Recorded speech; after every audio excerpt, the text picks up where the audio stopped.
Now on record, going to call the 8:15 compliance calendar. Do we have an attorney here? Mr. Nerlach, good morning. You look like you're muted. You didn't mute yourself. We'll address your matter this time. Good morning. Good morning, Judge.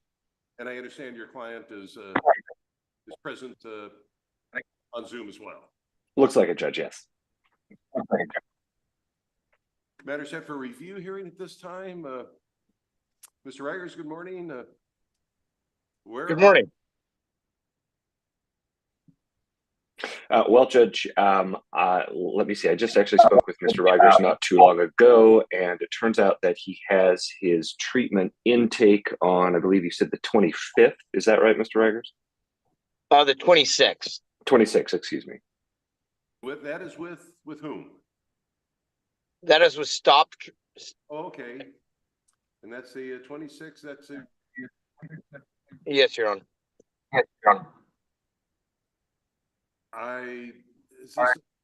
Why don't we reset this matter to 18th? That might give you a chance to find out where we are a little more fully than that. Sounds good, Judge. Mr. Ratfield, any input? Oh, no objection from me, Your Honor. Mr. Eggers, any conditions released earlier set remain in effect? It's good to see you're finally getting started here. That's a good thing. Resetting the matter July 18th, 8:15. Your attorney, and we'll see how things are then. If we get a compliance report together with an assessment from Stop by the 18th, check with your attorney and we can strike the hearing. Excellent. I appreciate it. Mr. Nerlach, any questions? Anything further? No, Judge. Thank you very much. I'll sign a order to that effect, and we'll take another look at it in July.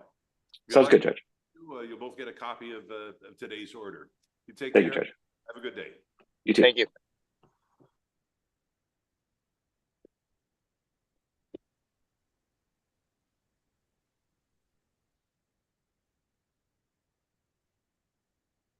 Let's see.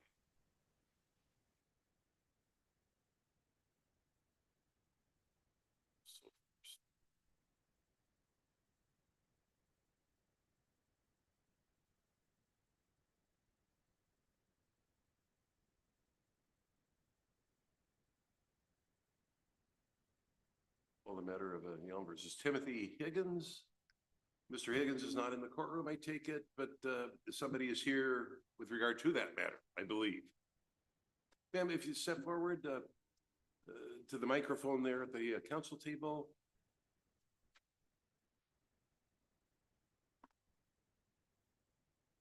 Identify yourself for the record if you would, and tell me what you wish. I'm Nicole Higgins. I was the one that wrote the statement that you have. I'm pretty sure my last name got changed to Nicole Bowen. Yeah. I'm just seeing that now. And my address got Apologize, changed. I should have remembered that. And my address got changed. I'm no longer living at the 1502 West Yelm Avenue address anymore.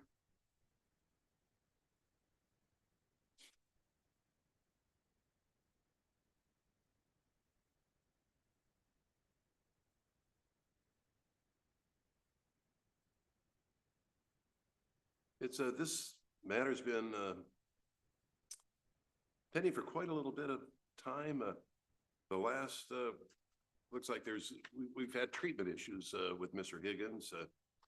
How have you been over the last? How have you been contacting each other regarding the daughter? How have you handled that? I should say. I think we've been doing it through my mom. Any reason why you can't continue to do it through your mom? I can keep doing it that way if that's what I need to do. Yeah, until I get a recommendation from the treatment provider that contact is okay. What I would prefer to do is just let's leave it that way. Okay. Are you having any problems with that? No. Communicating that way?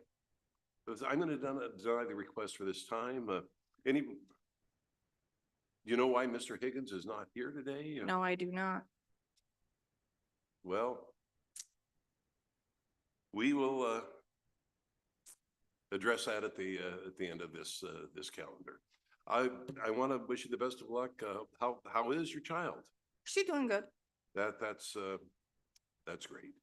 No, it's, child does need its parents. Anybody familiar? Huh? Anybody you No. know coming in? Okay. Siggins, I want to thank you for appearing. Good luck to you. At any time, Mr. Higgins gets back into full compliance, it looks like at this particular time, he's been bouncing in and out, but it looks like he's out of compliance now with his treatment requirements. But that's pretty significant that I get a recommendation from the treatment provider that it's okay to modify, lift the no contact order. I want to thank you for appearing, and anytime you want me to readdress the matter, just let the office know, and we'll put you on the calendar. Okay. Good luck to you. Thank you. Thank you. And sir, you're here for the 8:15 and step forward and identify yourself for the record if you would. Ms. Edwards, I'm sorry, that's go ahead and have a seat.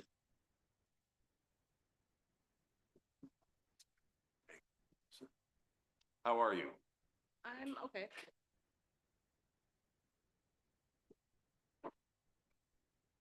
I've been better, but I've been worse. Well, we've all been better, but hey, we're here, we're vertical, we're taking nourishment. What more could we ask for? Right?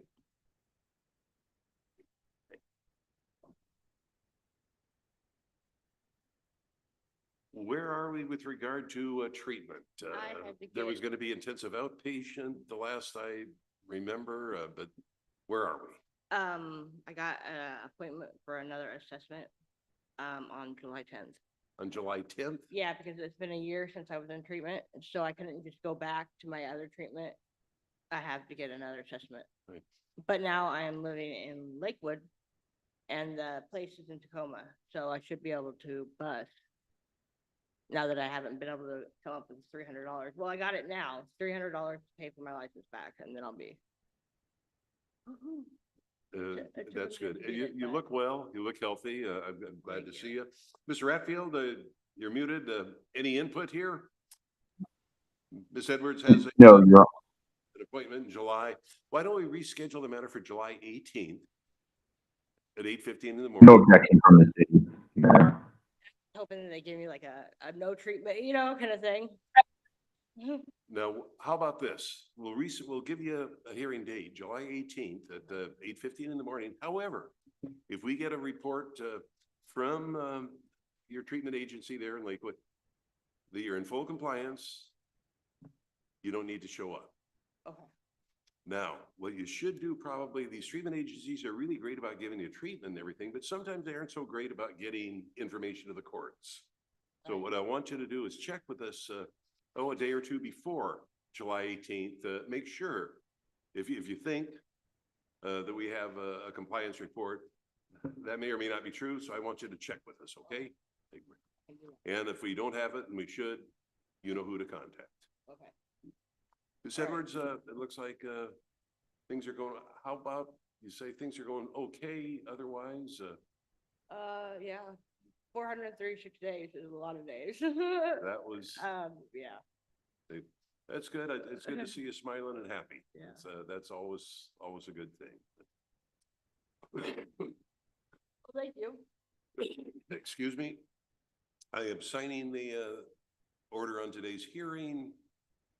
It has the court date and time on it as well. What I want you to do is go to the window outside the courtroom to your left before you leave and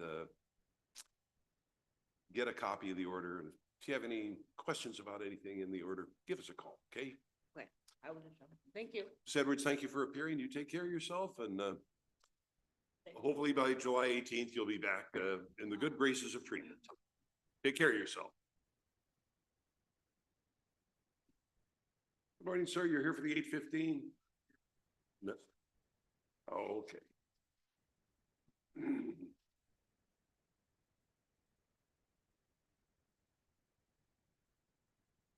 And it's probably a little early for Dan to be on.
Garrett, good morning again.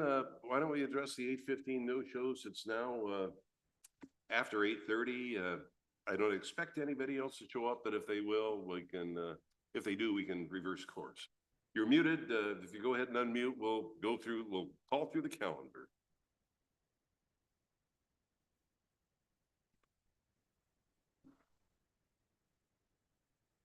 I expect.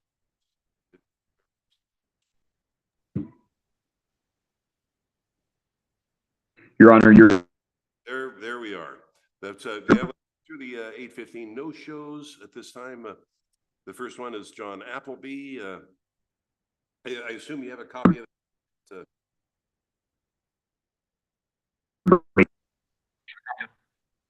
Mr. Appleby is many. It says many new violations.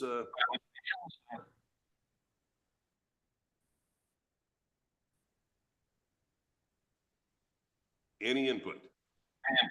oh, Your Honor. I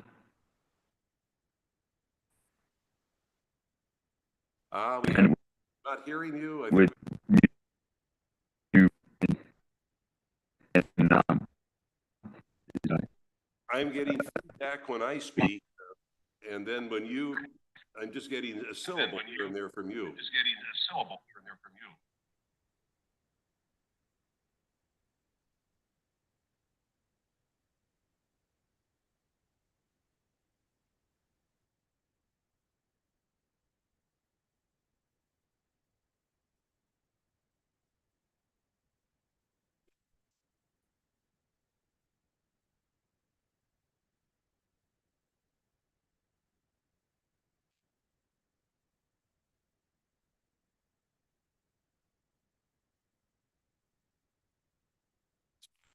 He's back on mute, and I think maybe he's trying to diagnose.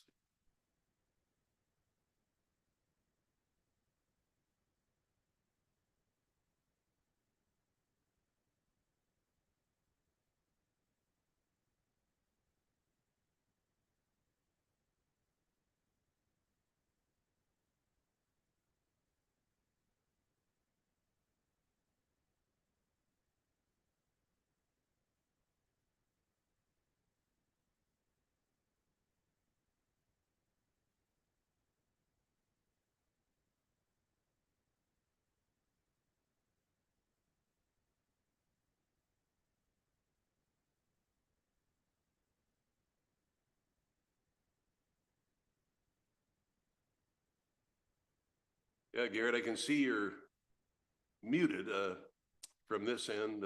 I'm assuming you're trying to diagnose the issue here, the communication, the failure to communicate, as Brother Martin so famously said in Cool Hand Luke. Sorry. You're too young to get the one of Paul Newman's best. no, that's right, Your Honor. If you can hear me, I'm trying to log into the Zoom meeting through my phone. That usually works a bit better. Much better. That's the first no show was John Appleby. Apparently it's a suspended time on a third with a lot of new violations. Yes, Your Honor. The city wishes have a warrant issued in the amount of $2,500 cash or bond. So ordered. The same with docket number 2, Prashika Bazi. A lot of new violations. Same motion, Your Honor. Of an SOC. Same motion. 2,500, so ordered. Ms. Edwards did appear. The next one would be Naapu Elisara. That's at the end of an SOC on a 4th assault 4 with new violations and 250 owing. Same motion, Your Honor. 2,500. Mr. Higgins did not show up. His wife did show up with a request to modify the no contact order. Denied at this time, but and she had no reason as to why Mr. Higgins who is apparently lapsed out of treatment, why he did not show up. Yeah, 2,500, Your Honor. So ordered.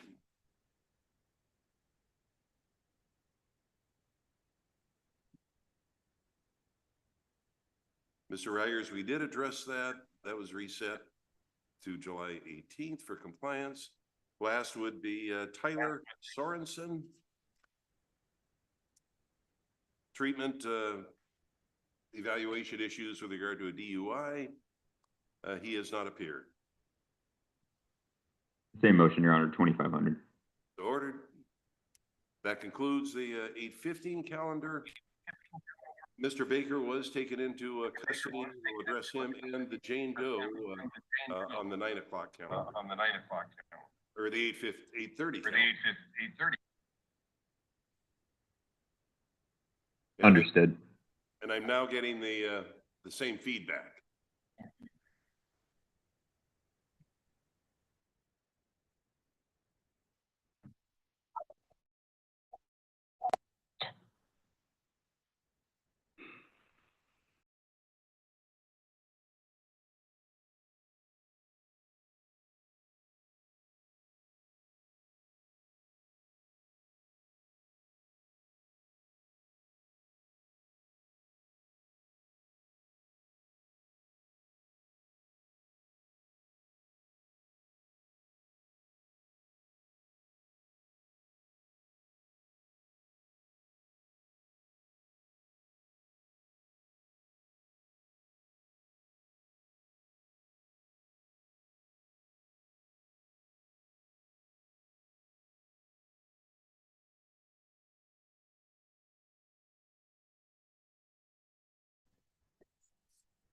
Your Honor, I just logged.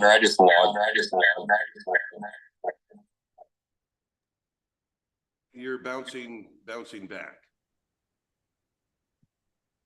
Is this better now? That's much better.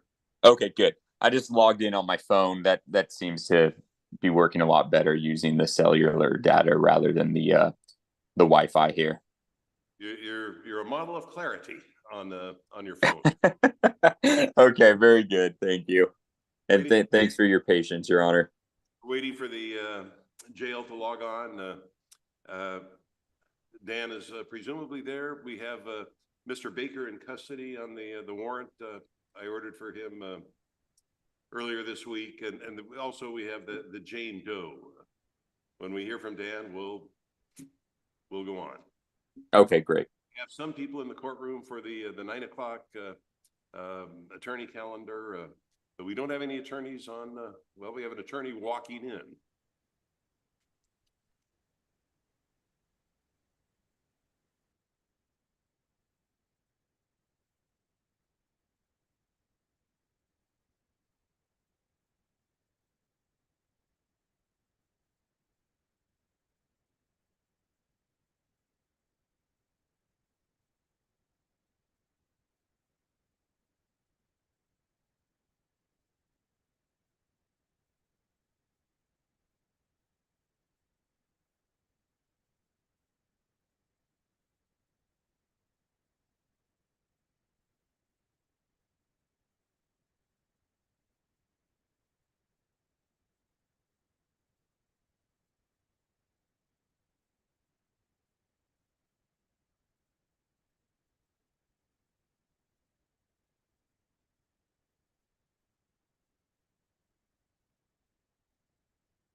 go on record for the 8:30s. It would appear that the jail is now online.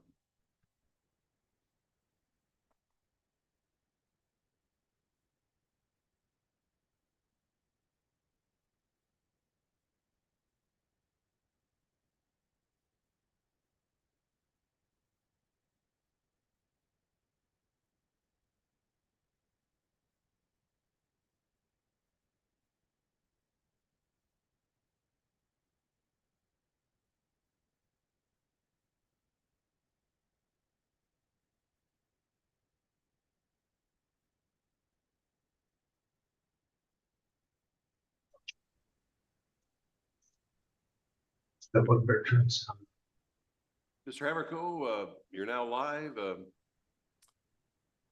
Thank you, Judge. This is Mr. Baker. Good morning, sir. Is your full name Jeffrey Lee Baker Jr.? Yes. Citation I have alleged on or about June 9th, 2024, you committed the offense of being a minor in consumption and or possession of intoxicating liquors. That is a gross misdemeanor. The maximum penalty on conviction would be 364 days in jail and a $5,000 fine. I'm going to appoint Mr. Haverco to enter a plea on your behalf. He'll do so at this time, and he'll represent you throughout the course of the case should you be indigent and request his services. Thank you, Your Honor. Stipulate probable cause, ask the court to enter a not guilty plea. I don't know if the court's imposed. Well, I assume the court hasn't set conditions on this case. We would like to address the release conditions on his DUI matter, for which I think Your Honor issued a warrant. So we would like to address his conditions of release. What I will do is I'm going to PR Mr. Baker on this charge and set a pretrial with his other case for July 18th.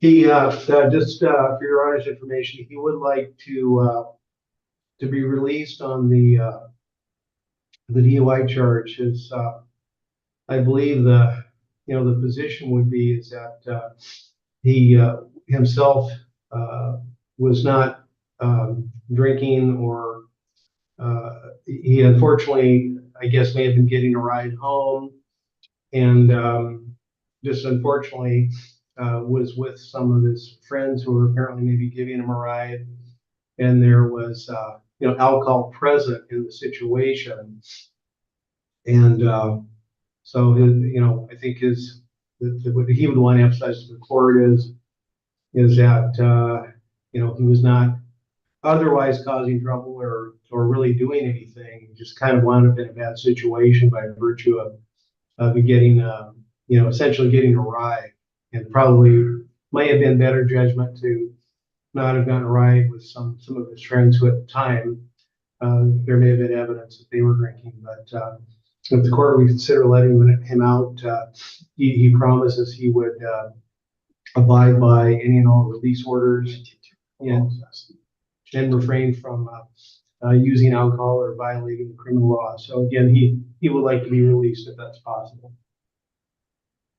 David, correct me if I'm wrong. The history of the matter is as follows. On June 6th, Mr. Baker was in court to plead not guilty to a DUI. He has a prior DUI out of, I believe, another county, another jurisdiction at least, from last year. And because of that, I ordered ignition interlock to be installed within 5 days. It was not installed.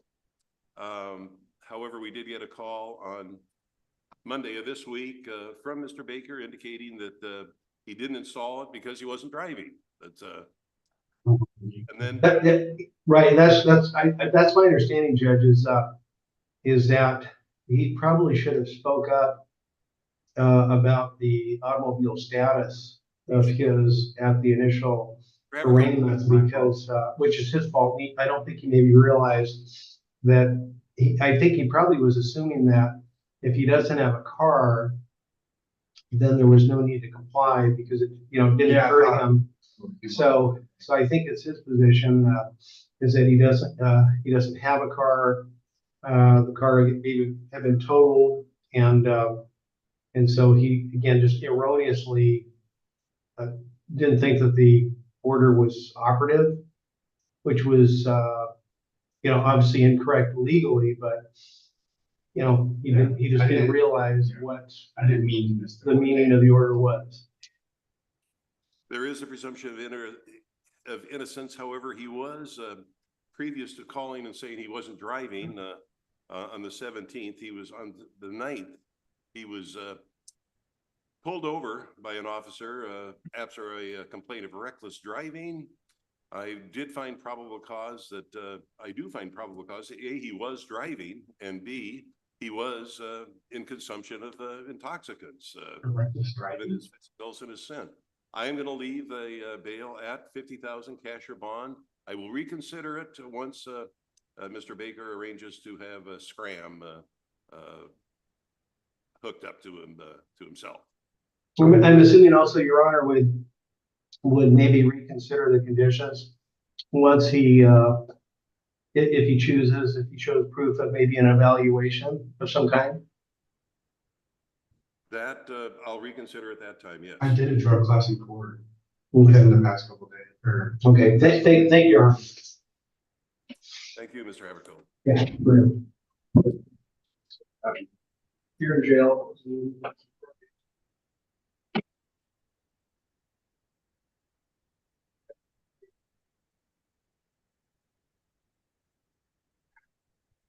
Yeah.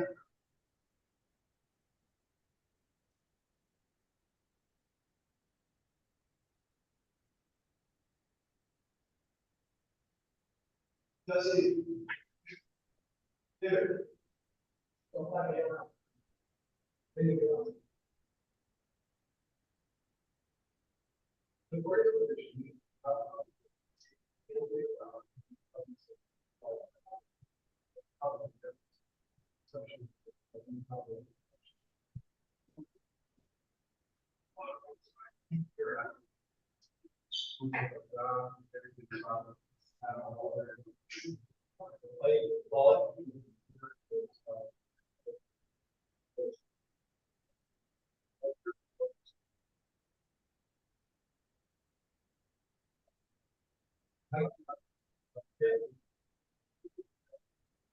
Well, is that?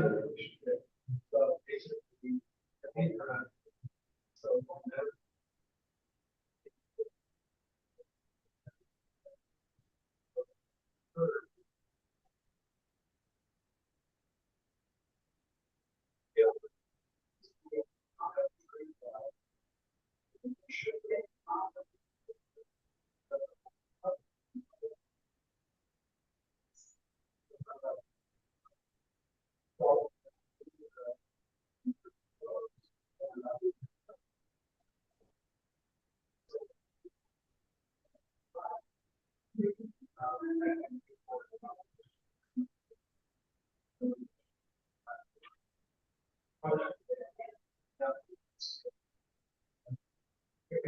What the fuck is happening?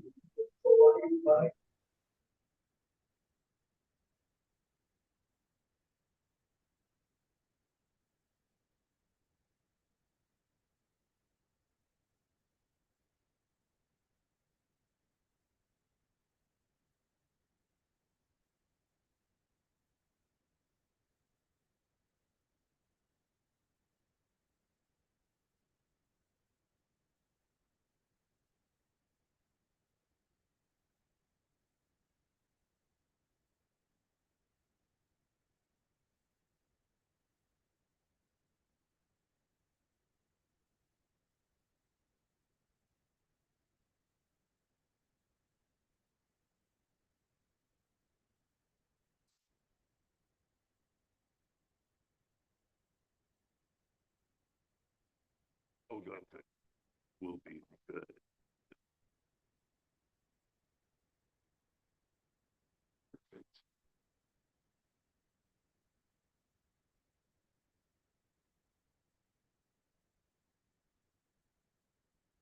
You do have one very brief, it should be very brief, more in custody matters. I'm waiting for a second maybe to take care of that.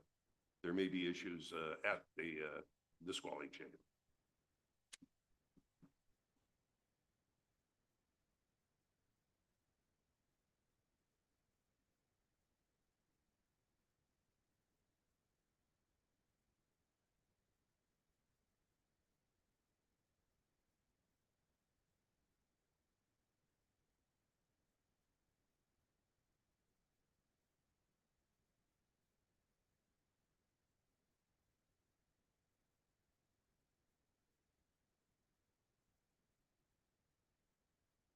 This may take a bit. We may as well take a 9 o'clock case. I think we'll go by time of appearance.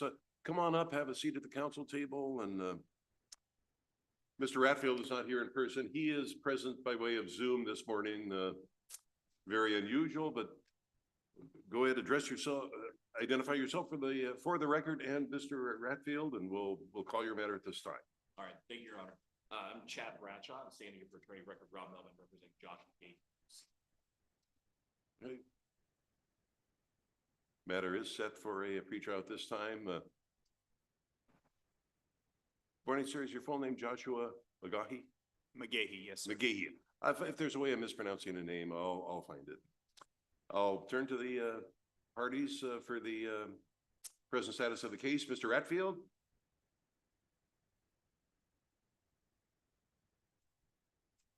Does not respond.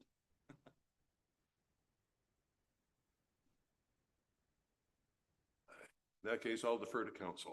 Okay. Thank you. Status of the matter. I knew this was going to happen, but Your Honor, we are proposing a chief today. We've spoken with Mr. Hatfield about amending charges why that conviction. Mr. McGee is prepared to enter.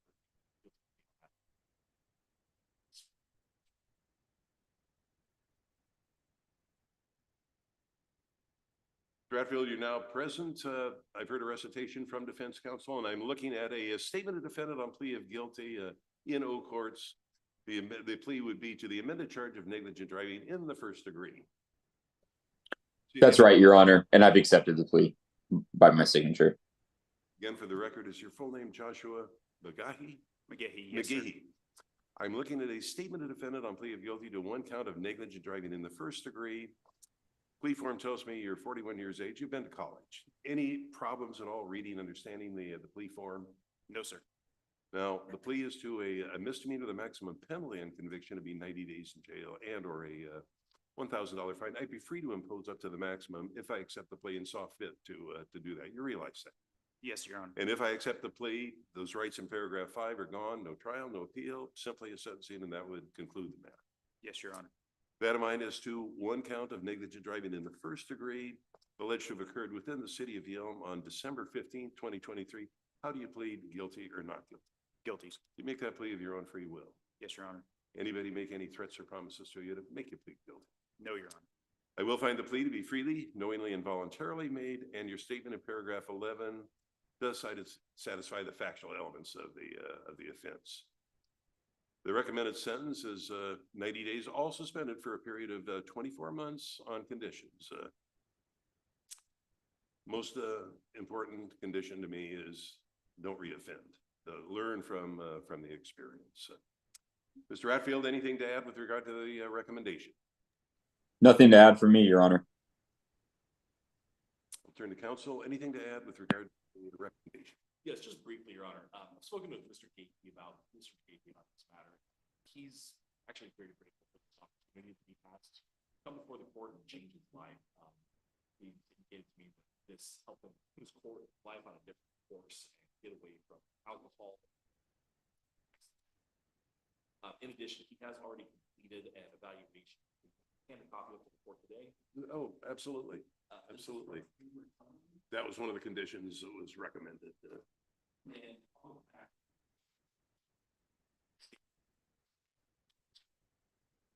Has been engaged for several months now. We don't have any reports because they've indicated they'll just send them straight to the court, not to us specifically. So we get a lot of reports to students. We give them reports information. Mr. McGee's on his way to recovery. He wants to be able to put this matter. We believe this recommendation fair recommendation.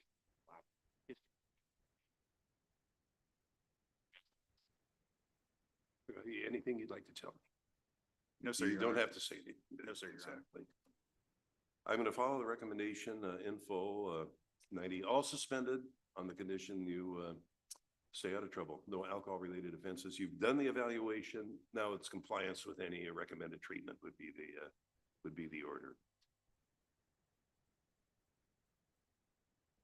It looks like, is there a fine? These old courts, I think the fine was $500. not hearing anything from Mr. Redfield, $500 fine, which will set payment savings on.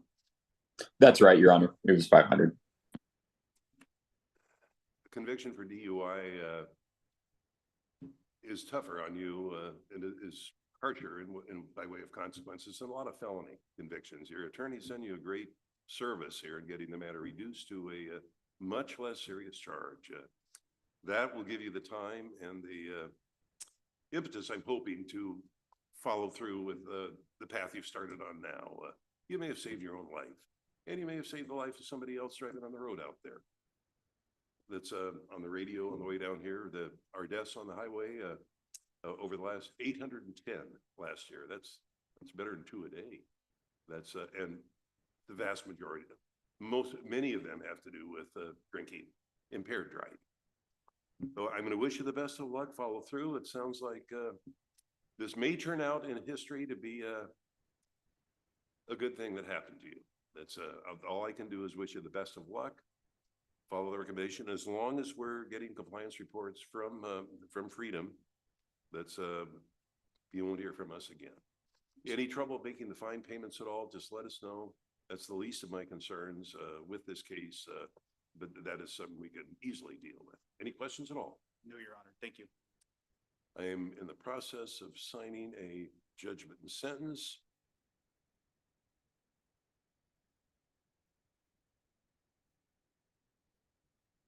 Given the electronic age we're in, that will be obtainable at the clerk's window outside the courtroom at your left. I want you both to have a copy of that. Counsel, any questions at all? No questions, Your Honor. Thank you. Mr. McGuy, again, I apologize for mispronouncing your name, but I wish you the best of luck. You take care of yourself, and it's always glad to see somebody that's been that's jumped on the program. Proactive, I think, is the buzzword that's used. But good luck to you. Thank you, Your Honor. Take care of yourself. Thank you, Your Honor. I can't say it, but thank you, Mr. Raphael. Thanks, counsel.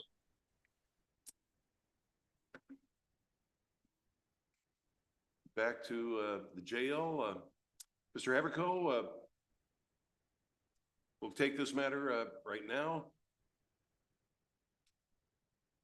You're there on behalf of who we know as Jane Doe. Right.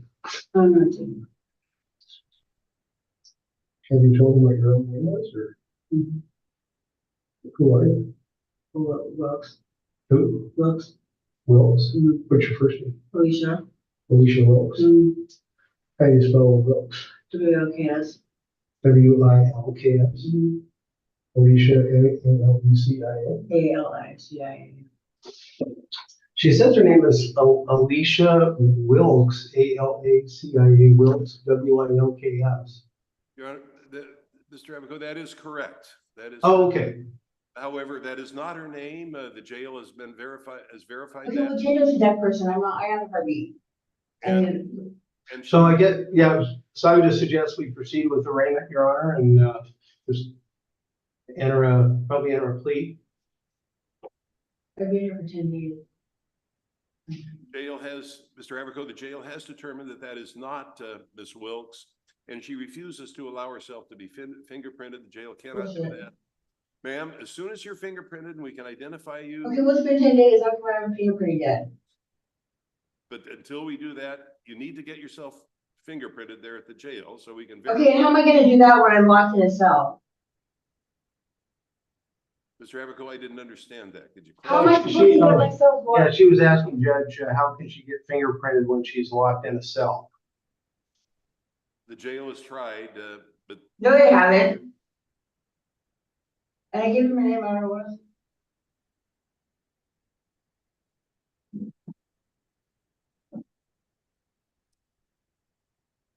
Ma'am, it's, until we can verify who you are, and that'll have to be Well, done. I just told you who I am. And, what else? You can I've get been a- sitting in there for quite a while. What do you need a fingerprint for? That concludes this hearing. Mr. Avico, thank Okay, you. well, how am I supposed to fingerprint me if I'm locked in a room somewhere? You got me locked in the bathroom.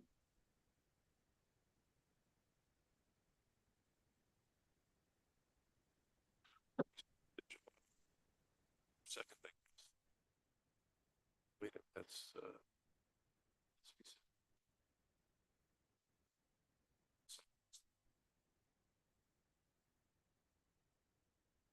okay.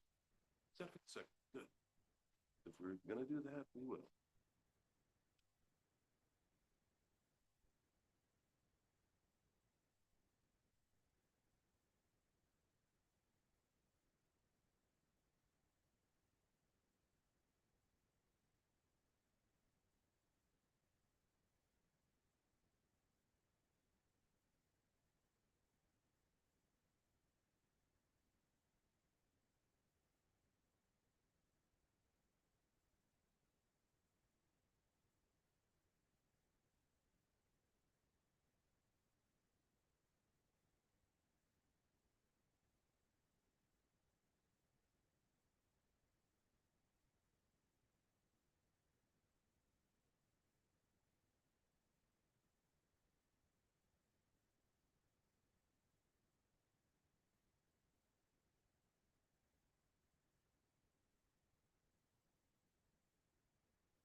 We have Tina Dawson on.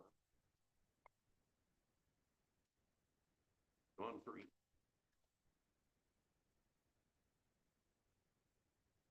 Stand in for.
There's two defendants, no lawyers.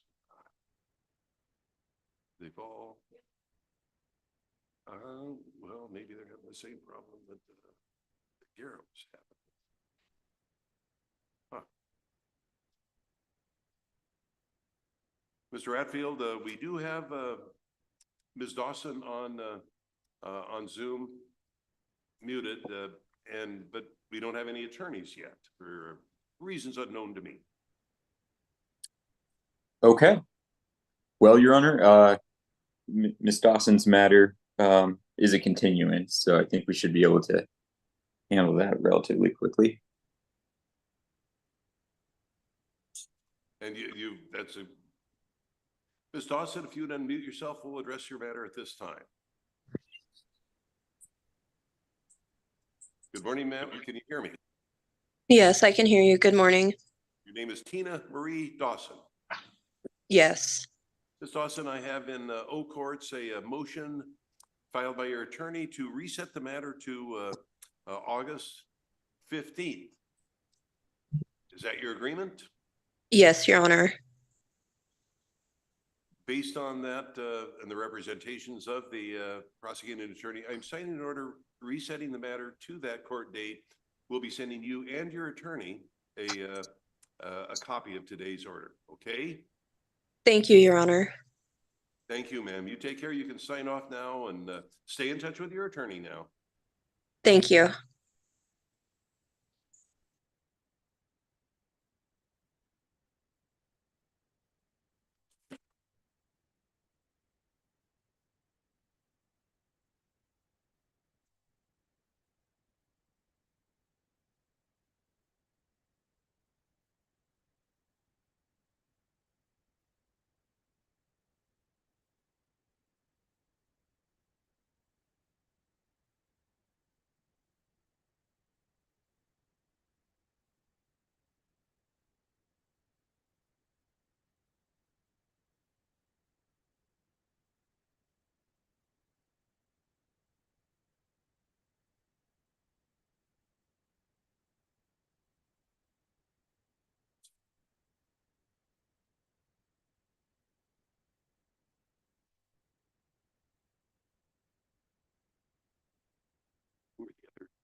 Chassis's, Mr. Ross's case, he's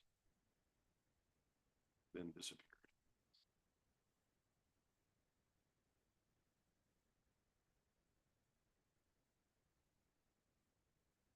Gina Busker. Okay, great.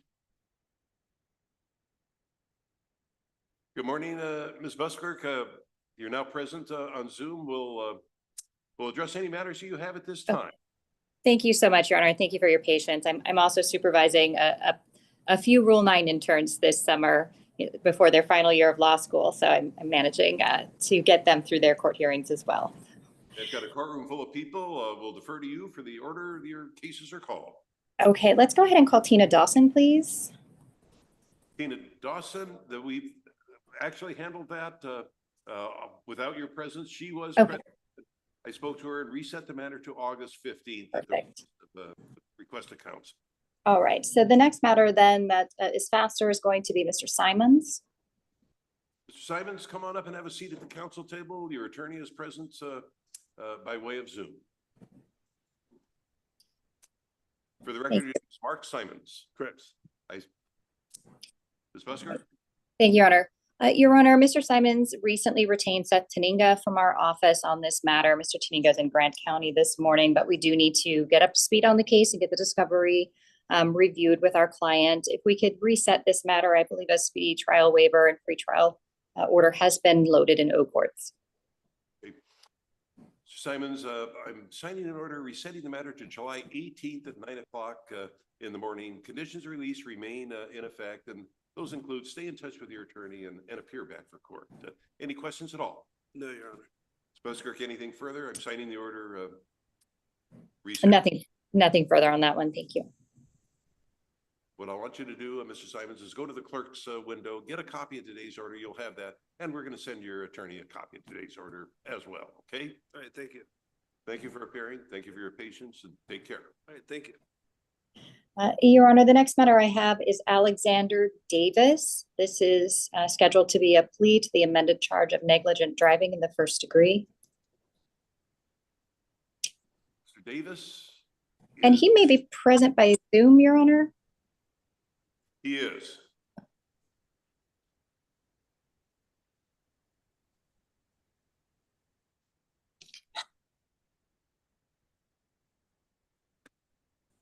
I'm having a little bit of O courts. Can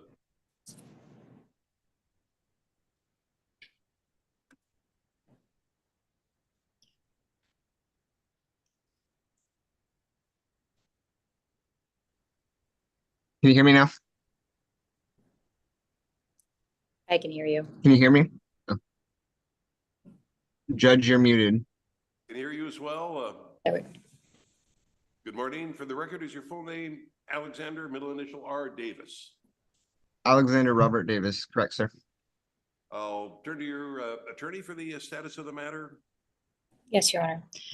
Your Honor, I did speak with Mr. Tininga in this matter, and my understanding is that the city will be amending the current charge of DUI to the charge of negligent driving in the first degree, and that the parties intend to enter a plea and go on to sentencing today. That is correct. I'm looking at in O courts at a statement to that effect. And Your Honor, Mr. Tininga has gone over the statement in full with his client. He's answered all his questions and he's explained his rights to him, as well as the rights that he's giving up by choosing to enter a plea of guilty to the amended charge. He also knows, Your Honor, that you are not required to follow the recommendation, even if it is agreed by the party, that you are an independent person to the other parties in this case, and you can sentence him up to anything, including the maximum penalty on this charge. We have gone over our responsibilities with regard to any immigration or naturalization consequences. And I do feel that he's ready to enter this plea, and he's doing so knowingly, intelligently, and voluntarily. Correct, because this has had a major effect on my service as a firefighter and an EMT and a first responder in the medical field, and is something that I'd like to be able to continue in and continue to serve my city and to serve. Hey, Mr. Davis, there's kind of a colloquy we have to go through here, but you're Alexander Robert Davis. Correct. And do you disagree at all with anything that Ms. Busker just indicated to the court? No. The statement of defendant I'm looking at is to one plea of to a charge of one count of negligent driving in the first degree. Plea form indicates you're 29 years of age and you've been through the 12th grade. Is that correct? I made it through 11th and then got my GED and went right into medical school. That's great. This is a misdemeanor. The maximum penalty, as your attorney indicated, would be 90 days and or 1,000, which I'd be free to impose regardless of what's recommended. You realize that? Sorry, Judge, you're a little bit quiet and it shows your mic is muted. Can you hear me now? I can hear you better. Hey, thank you very much. I'll be as clear as I can. 90 days in jail and or $1,000 fine is the maximum for the penalty, is the maximum penalty. I'd be allowed to impose that if I saw fit. You realize that? I do. And the rights in paragraph 5 are gone. No trial, no appeal, simply a sentencing. I understand. With that in mind, is to one count of neg driving in the first degree alleged to have occurred within the city of Yelm on July 26, 2023. How do you plead? Guilty or not guilty? Guilty. You make that plea of your own free will. Correct, Your Honor. Anybody make any threats or promises to you to make you plead guilty? No, Your Honor. I'll find the plea to be freely, knowingly, and voluntarily made, and your statement in paragraph 11 does satisfy the factual elements. The recommendation is for 90 days, all suspended on some conditions. Any recommendation as to fine?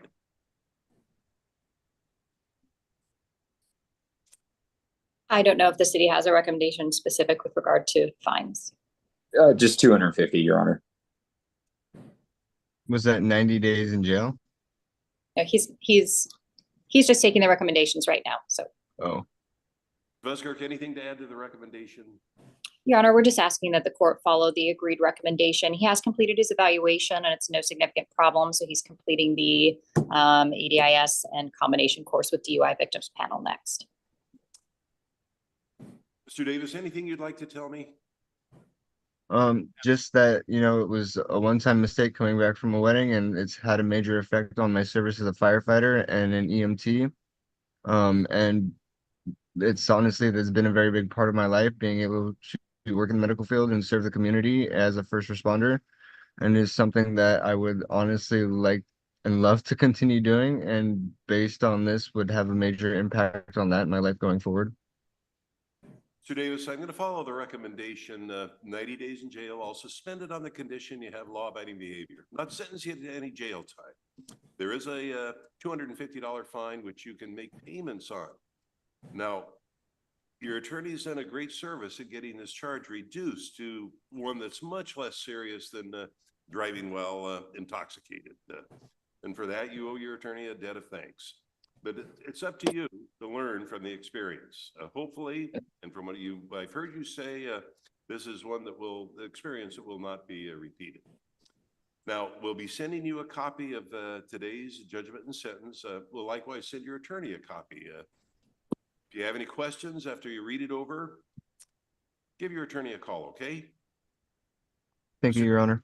The best of luck. You take care of yourself. I really appreciate it. And I thank you for the judgment. If you have no questions, you can sign off at this time. Thank you. Thank you. My final matter, Your Honor, is Brody Bennett. This should be entry of a deferred prosecution. Brody Bennett in the courtroom? He is. Mr. Bennett, come on up and have a seat.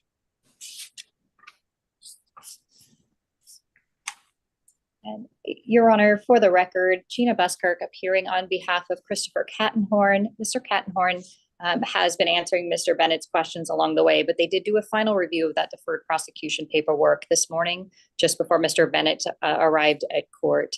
So I do believe that he does understand the nature of the deferred prosecution, the benefit to him, as well as the commitment that he does need to make to treatment in order for this all to end up with an eventual dismissal of the charge.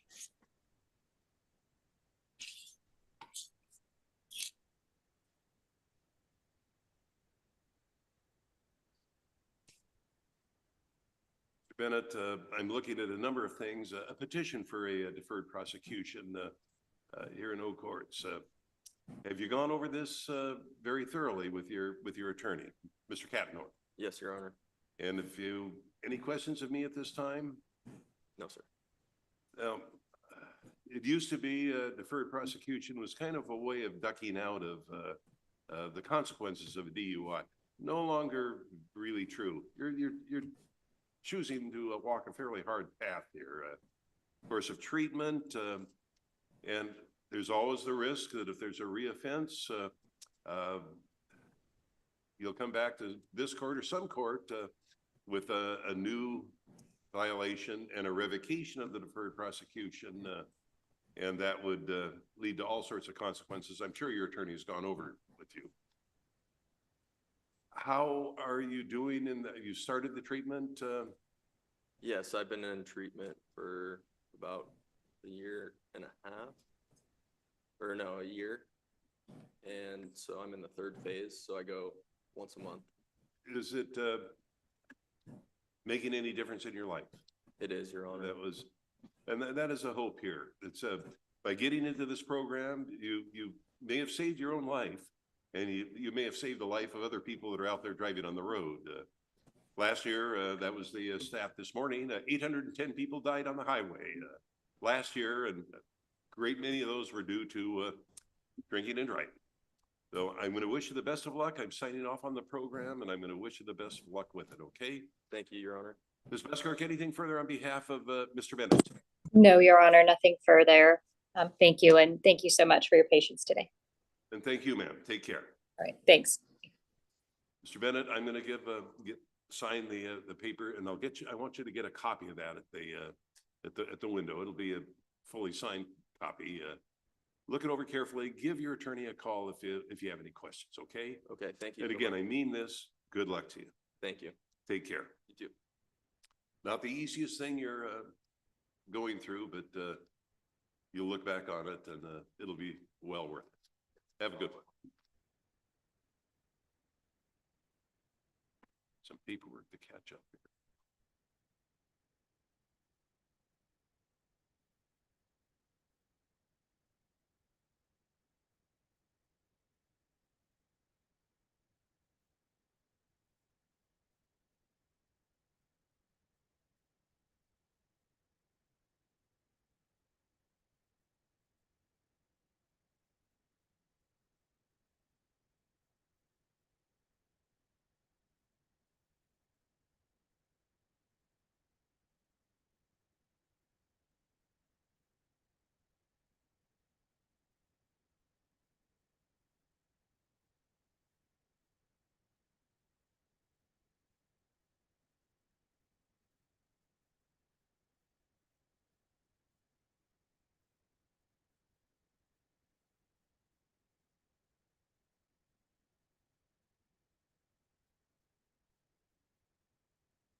Davis JNS.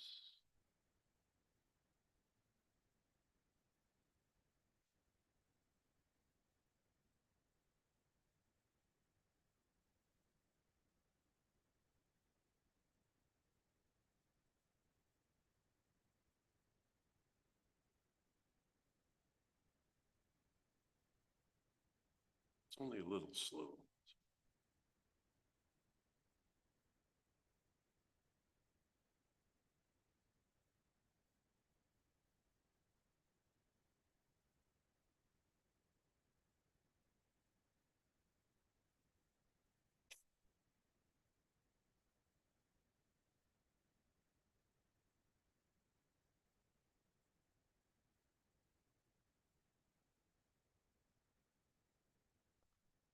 See, that's in here. That I think that's just in for my signatures. That was the one that I was going to sign last on the 6th, but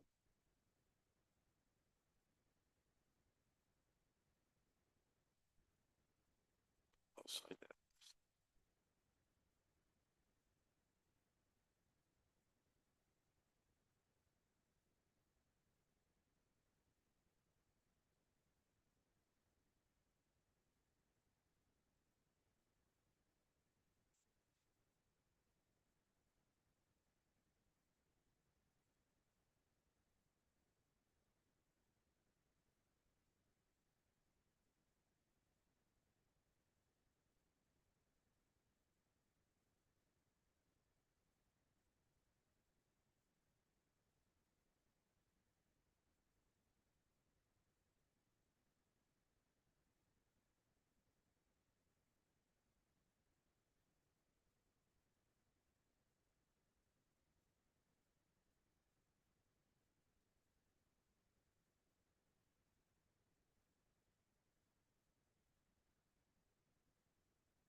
The order of dismissal was assigned was on the assault only. That was kind of the deal. Still a lot.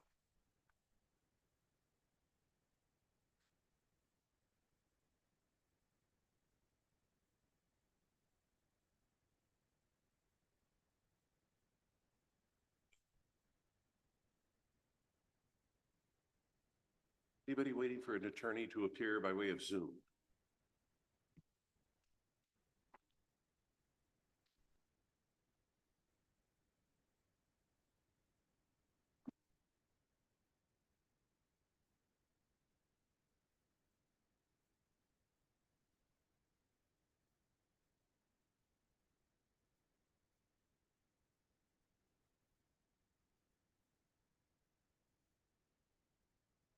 Mr. Ratfield, if you're willing to do that, do you want to look at the 9 o'clock calendar for appearances, non-appearances?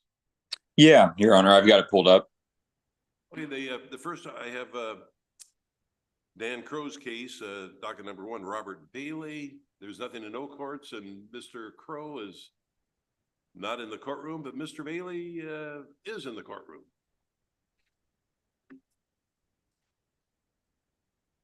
Oh, okay. Matter set for a pretrial at this time. I'll turn, Mr. Ratfield, where are we on this case? Well, Your Honor, I haven't heard from from Mr. Crow. I don't know if something was just mentioned by Mr. Bailey in the microphone. I couldn't hear it. Whether I'll turn to the defense. Your Honor, Mr. Bradfield, we are actually still continuing to discover. We have to interview a witness.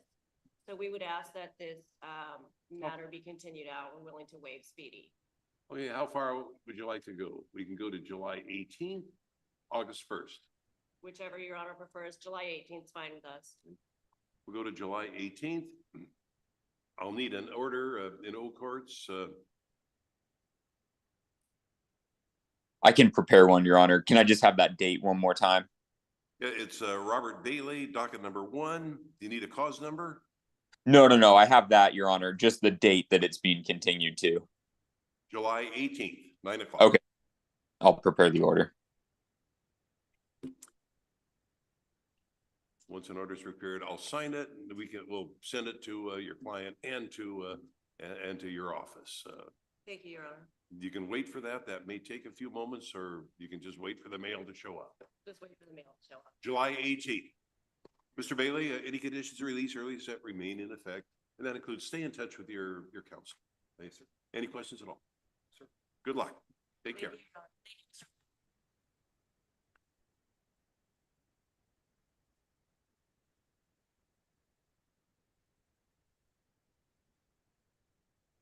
Karen Boros in the courtroom. Karen Boros.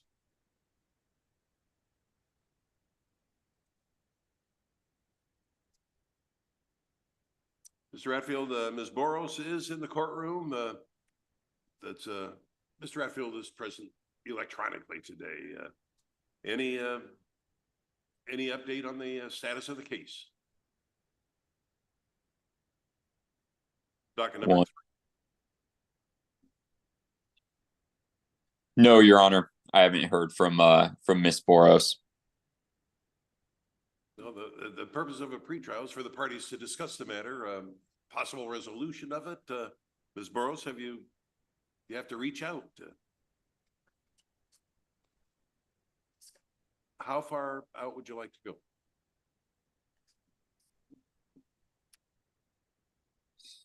July 18th sounds like a good.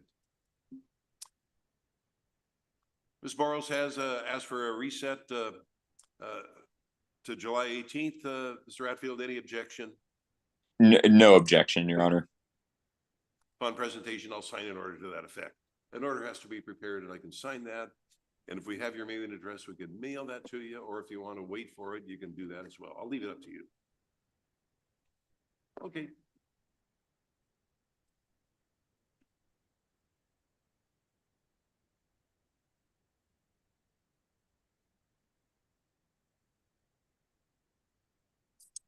Any private counsel matters, we can call them at this time.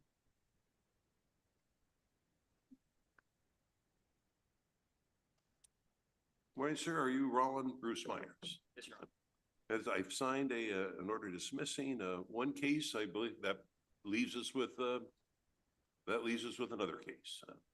That is correct. Connor Jepson on behalf of Mr. Myers, the DUI case is remaining. Your Honor, I uploaded an amended conditions form as well to reflect that the assault was dismissed. Previously, the court had ordered no contact with Mr. Myers. Okay, and the order of dismissal I just signed recalls the order, the no contact order. Perfect. Yes.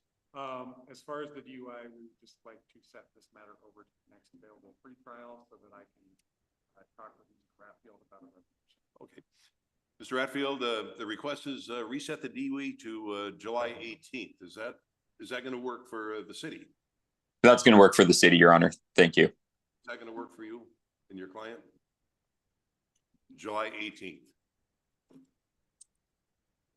That will work for me, July 18th for treatment. That is what we'll do. July 18th, 9 a.m. in this courtroom. I'm signing the order of reset.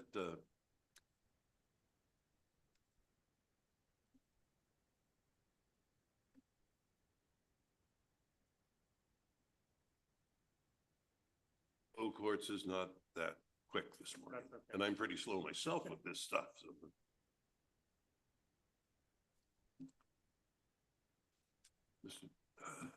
Mr. Myers, any conditions of release earlier set remain in effect.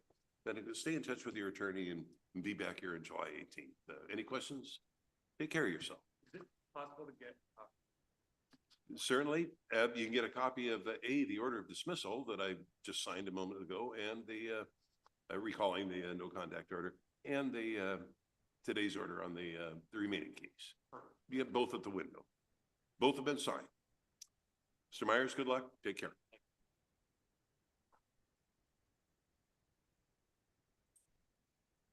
Oh, Ross, Jesse is here. Okay.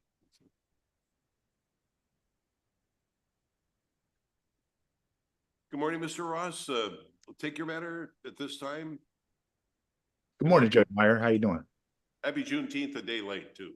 Thank you. Thank you very much. Happy Father's Day. It was my birthday this month. There's a lot of stuff. Busy month. And all the above, and all the above. Yep. Thank you. Jossie Ross on behalf of Miss Squally, who was present via Zoom. I kept getting kicked out, Judge. I was having a little bit of technical issue. You might have seen me a couple times. But I do have 3.4 authority. There she goes. We're going to address your matter at this time. You're on mute. If you want to unmute yourself, your attorney may or may not want you to speak, but you are present. Mr. Ross, I'm looking at a motion to reset the matter to October 10. Yes, and the reason why is because that's the furthest date out.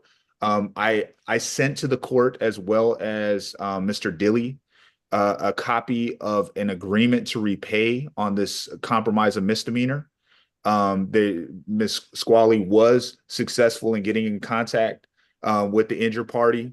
They're working it out, and so they have it reduced to writing, and now it's just a matter of paying some money. Great. Ms. Squally, at the request of yourself and your attorney, we're resetting the matter to October 10th. That sounds like great progress has been made to resolving the matter satisfactorily. I'm going to sign the order. I'll send your attorney a copy of today's order, and you'll get a copy as well. Any questions at all, Ms. Squally? No, Your Honor. Thank you for appearing. Mr. Ross, anything? Not from defense, Judge. Thank you so much. Good to see you. The order will be mailed.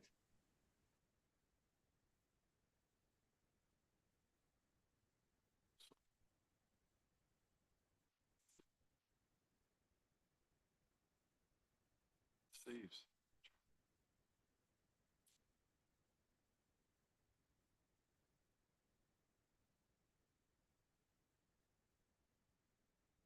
Okay, good. Now back to the dashboard. Robert Bailey, got it. And Ms. Boros.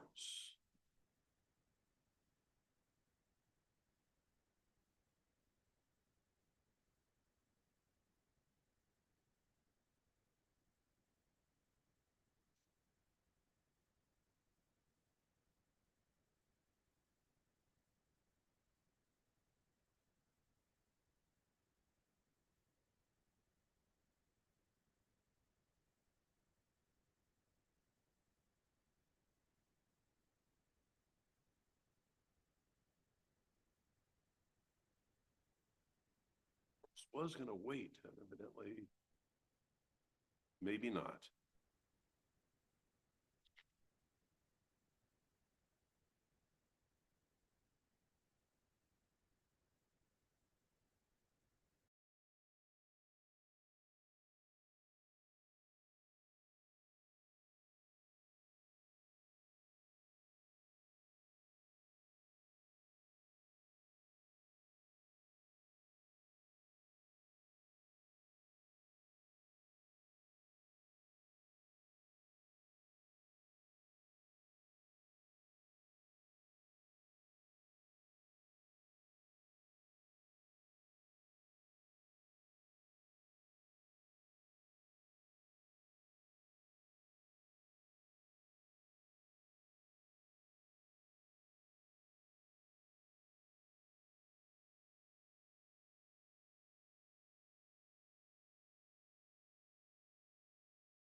here, we'll take a look. We're back on record. I'm going to call the matter of Yelm versus Dutchy. Nunu, Miss Nunu is in court and present with her attorney, Mr. Haverco. Oh, yes, yeah, your attorney, if you would, please. Ms. Nunu, how's it going? It's been a while. Okay, have you, what are you up to by way of treatment? Chance to get my license, but I did turn myself in. I'm actually on Earth. And you're released on that. And what were the conditions there? Um, no, I'm still haven't got the chance to talk to you. One of the conditions here was ignition interlock. The where are we on that? Do you have that yet, or? Chance due to, but I have some situation going on with my family. And that kind of like set me back due to my grandma and my grandpa passing. My grandma and my dad passing away. Then my brother and my sister just passed away not too long ago. So a lot of it had to do with me taking care of my mom. And that's the reason why I have a lot of setback going on. It's very important that you stay in touch with Mr. Haverco and you comply with all court orders. So that's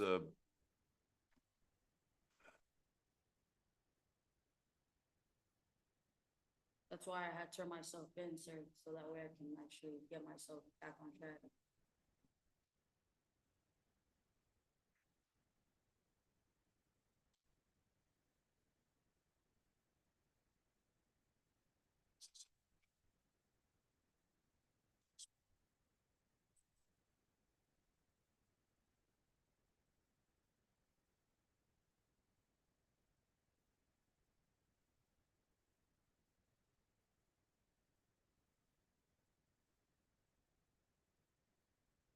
well, what we're going to do. Why don't we do this?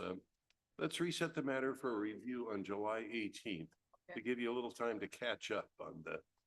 You're in a situation where you've got to get a handle on your situation here. That's drinking it's not a good friend. It's your worst enemy. It's your absolute worst enemy, and it's going to get you locked up time and time again unless you get a handle on that. Resetting it to July 18th, 8:15. I'm going to sign an order to that effect, and I want you to stay in touch with us, and you've got to file. Eventually, you're going to have to file proof of the assessment, victim impact panel, and or alcohol AIS. You've got to jump on that. Not for this court, for another court as well. Okay.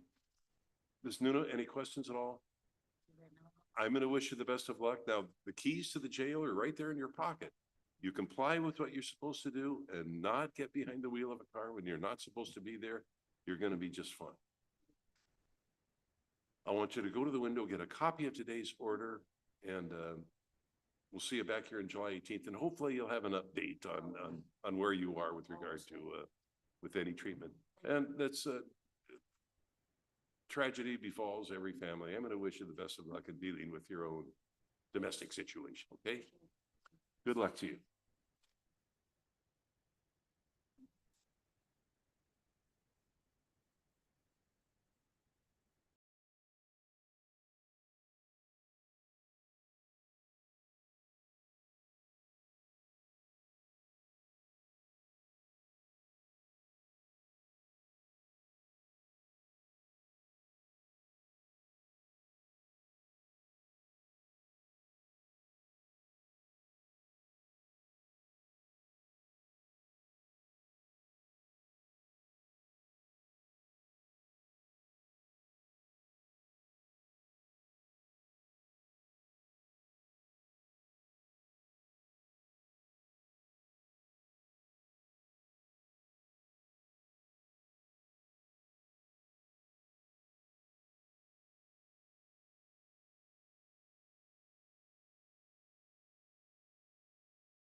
Matter is going to be Danielle, item number 2.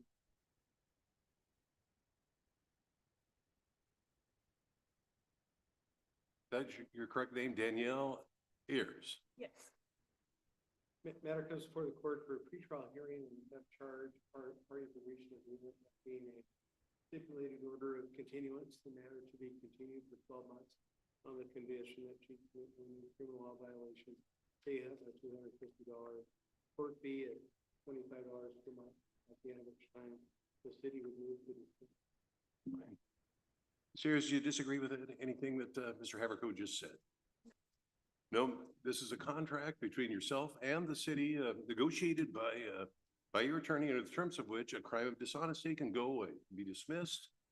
The conditions are stay out of trouble and pay a $250 probation cost at the rate of $25 a month. Now, in return for the agreement, you've given up your right to go to trial. If the city proves you have violated this agreement, we'll be back here. We'll have a hearing based on the police reports, nothing else. And that would result almost certainly to a conviction, and that would not be good. You've got a chance to have this go away. You need to take care of that. Any question at all, Ms. Ayers? No, thank you.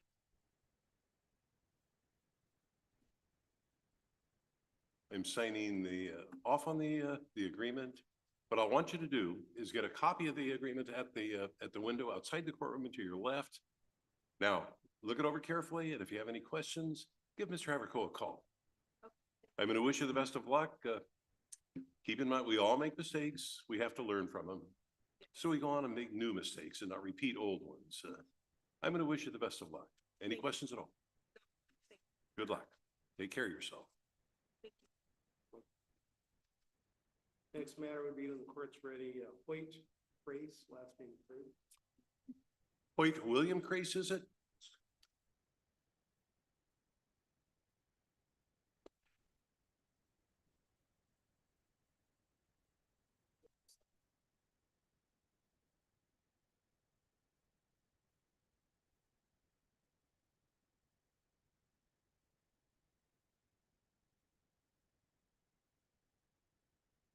Grace for the court on a pretrial hearing for a DUI and a suspended driving third degree charge. Parties have reached an agreement. He's going to enter a straight plea to the amended charge of reckless driving, so the DUI to be amended as part of the agreement on the city's motion to amend to reckless driving. On the court's acceptance of the plea, the city would move to dismiss count to the third degree driving charge. And court wants me to address sentencing yet or after the court inquires? Let me inquire first. Again, your full name is Hoyt William Grace? Yes, sir. Mr. Grace, I'm looking at a statement of defendant on plea of guilty to one count of reckless driving, amended down from DUI. Plea form tells me you're 61 years of age. Any issues, any problems at all reading the plea form? No, sir. Reckless driving, that's still a gross misdemeanor. The maximum penalty on conviction would be 364 days in jail and or a $5,000 fine. Now, I would be free to impose up to the maximums of, if I saw fit, regardless of what the recommendation is. You realize that. And if I accept the plea, you give up the rights contained in paragraph 5, no trial, no appeal, simply a sentencing. With that in mind, as to one count of reckless driving alleged to have occurred within the city of Yelm on April 28th, 2024, how do you plead guilty or not guilty? Guilty. You make that plea of your own free will. Yes. Anybody make any threats or promises to you to make you plead guilty? Find the plea to be freely, knowingly, and voluntarily made, and your statement in paragraph 11 does satisfy the factual elements of the offense. With that in mind, I'll listen to a sentencing recommendation. Mr. Ratfield, it's contained in the plea form. Anything you'd like to add? Nothing to add, Your Honor. Mr. Haverco? This is a situation where, this was a significant negotiation, and as part of that, the potential jail time that the defendant was looking at, had there been a conviction of the DUI charge, he would have been looking at a significant. So as part of a compromise, the parties are agreeing to 10 days in jail I believe that both parties, the city would agree that he doesn't have to go in custody today. The court could give him a report date by which to report. And really all the other conditions are fashioned around and would be the same as for this a DUI conviction. So all of the alcohol related conditions and fine that would otherwise be imposed on a DUI. It's the $990.50, to be divided by. I think he'd like, we talked about Your Honor may just wind up suspending the balance for 5 years, but he was thinking he might need 3 years to pay it anyway. So we were kind of contemplating perhaps a probation period of 3 years. But I also know Your Honor might, in this particular instance, who knows, take 5 year jurisdiction. But, it's otherwise agreed, and again, just treating it kind of like a DUI, but disposing of it my way of different. Mr. Grace, with that, you have a right to tell me anything you wish. I'll listen to anything you have to say. Yeah, Your Honor, basically, agreed all, as far as financially, I'm on Social Security disability, so I'm like $935.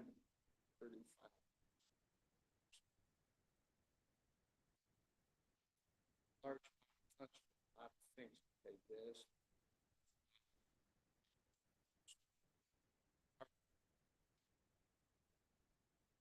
Do you have the ability to do any work? I'm not allowed. You're not allowed to work with what No, you get. I brought paperwork with me. I got heart condition and, I'll take your word for that. So I don't know, in light of that, I don't know if Your Honor would. I'm considering a lesser fine because the jurisdiction is either something I either have or I don't. So I don't think I have jurisdiction to extend beyond 24 months. I don't think I'm allowed to do that. I guess because it is not actually a DUI. Yeah. I guess we're to consider maybe just imposing a 250 consider. Realizing that you're going to have to serve jail time, and that's the trouble with this charge.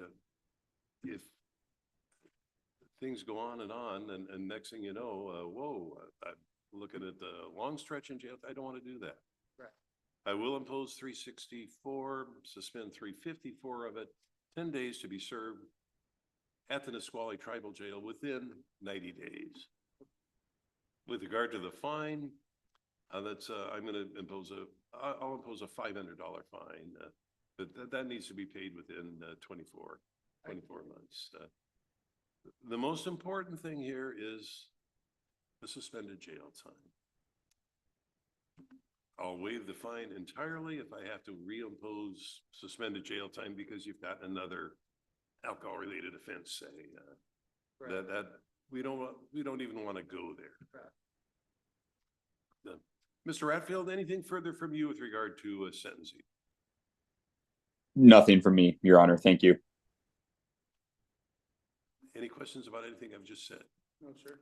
No, that's sometimes we have to get hit over the head more than once before we get it. But what I want you to do is, make absolutely sure you stay out of trouble. Yeah.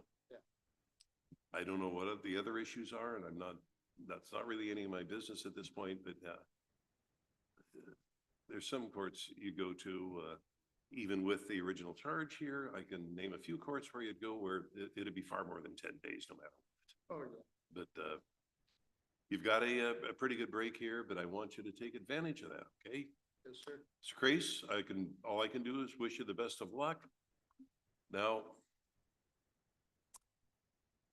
a copy of the judgment and sentence and your plea form will be at the original at the counter out in front to your left as you leave.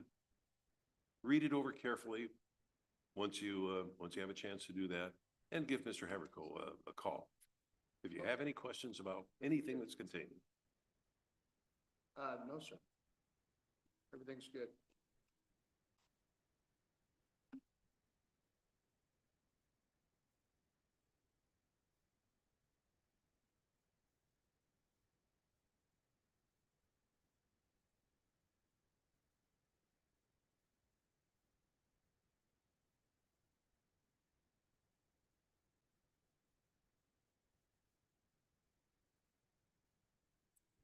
Grace, I think that is it. And again, good luck.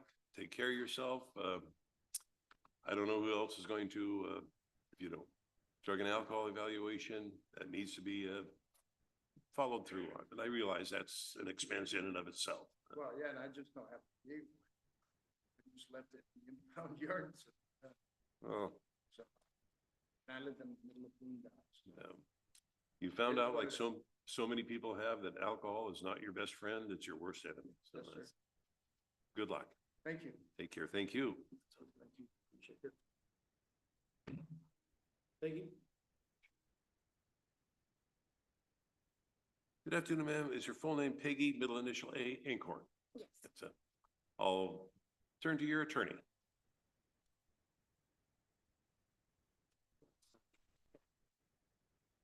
So this is Peggy Inquiry comes for the court pretrial hearing, and parties have reached an agreement, being a stipulated order of continuance, conditions of which would be continue the case for 12 months on the condition of no criminal law violations, pay a $250 court fee, at the end of which time the city would move to dismiss. Ms. Inkhorn, disagree with anything Mr. Haverco just said? Again, you've heard me say this already. It's a contract. You do your part, the city's going to dismiss a criminal charge. If a criminal charge is, I should say, if you violate the agreement and the city proves that, because you've given up your rights, we'll have a hearing based on the police reports, and that could lead up to a finding of guilt and significant jail time. Mr. Hatfield, anything to add on behalf of the city? Nothing from the city, Your Honor. Ms. Inkhorn, I'm signing the document. Again, get a copy of it as you leave. Read it over carefully, and if you have any question at all, Mr. Haverco is there to be called. Any questions of me? Again, we learn from our mistakes or we're condemned to repeat them. So good luck to you. Thank you. Thank you, ma'am.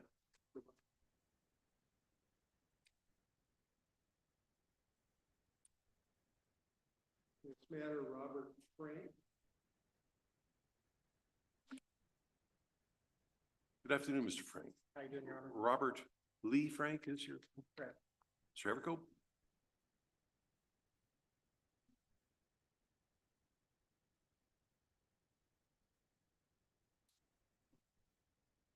Matter comes on before the court for a pretrial hearing on the suspended writing, second degree charge. The status now is that we both in first degree. So doing a straight plea to the charge, and we'd be looking on the fact that there are some DOL consequences with regard to this charge.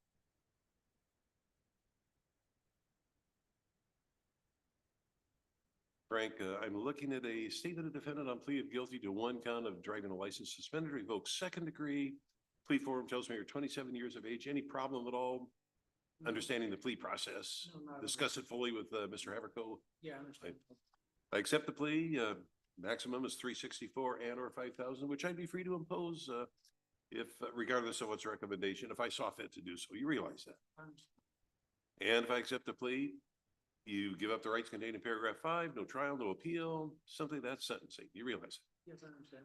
As to one count of driving a license suspended or revoked in the second degree within the city of Yelm on July 21st, 2022, how do you plead, guilty or not guilty? Guilty, Your Honor. You make that plea of your own free will. Anybody make any threats or promises to you to make you plead guilty? I'll find the plea to be freely, knowingly, and voluntarily made, and your statement in paragraph 11 does satisfy the factual elements. Mr. Hatfield, anything to add to the recommendation? Nothing to add, Your Honor. Thank you. Haverco, anything further on? Nothing to add, Your Honor. Thank you.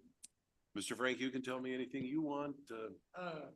Just pretty much when I caught this charge, back on the date, whatever, I'll do my addiction, and now I'm almost to my 6-month clean mark. So, I've just been trying to just get this behind me and just do the right, next best thing. And I'm a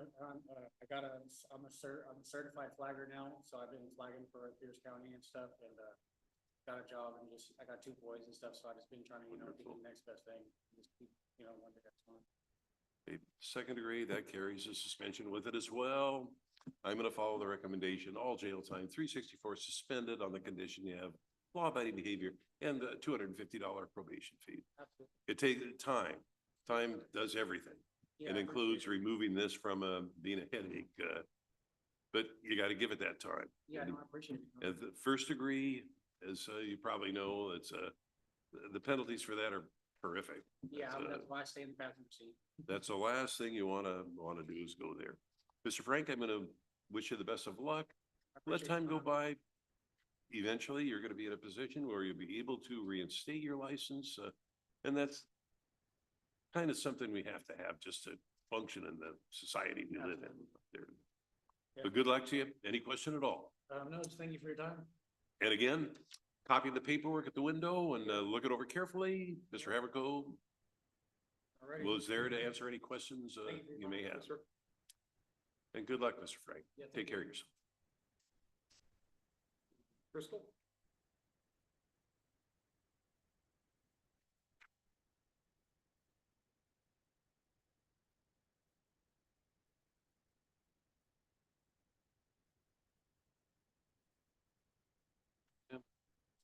Is your name Crystal Hogan for the record? Yes. I'll turn to your attorney.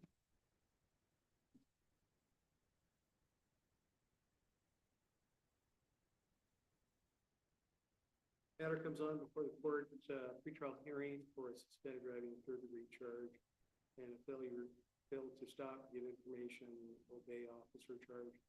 Parties have reached an agreement and she's gonna enter a straight plea, or excuse me, scratch that. She's gonna enter an Alfred plea to count two, failure to cooperate.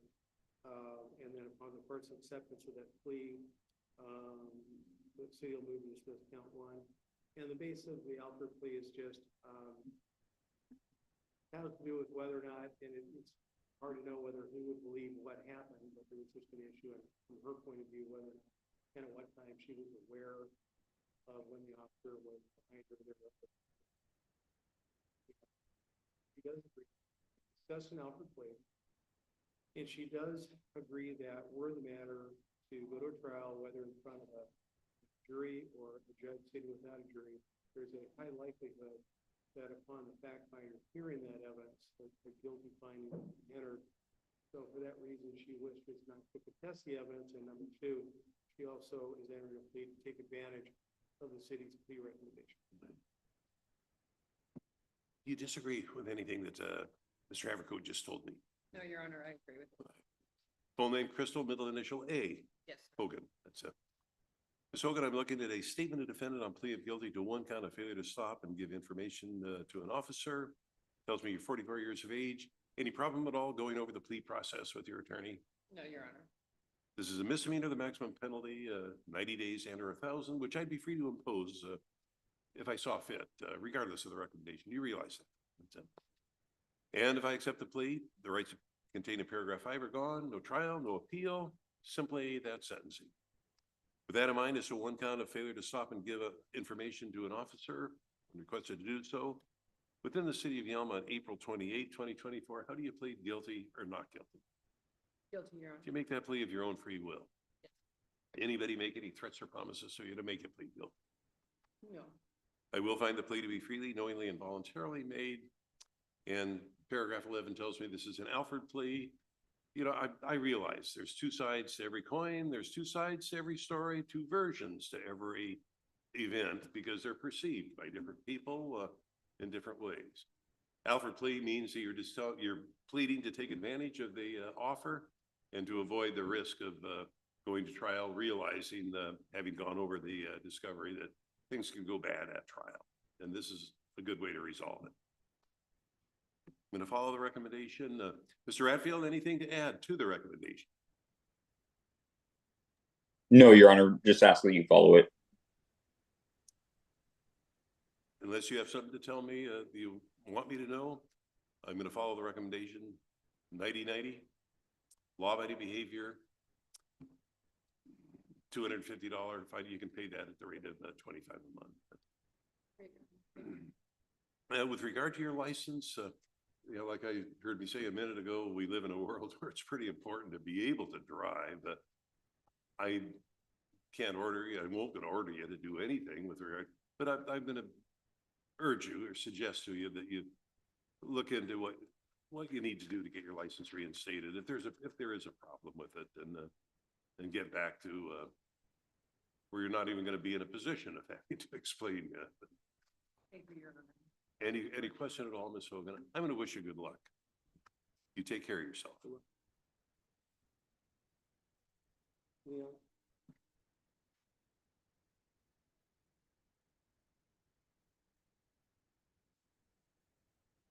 Asking, this is, Leon Kelly, item number 9. If I could have a Oh, second, sorry. I'm catching up with the, Yep.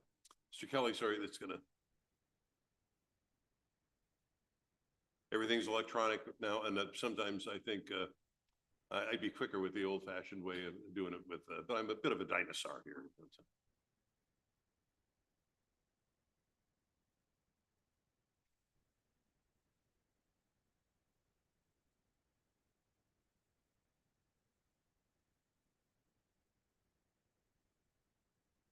Mr. Haverco, go ahead.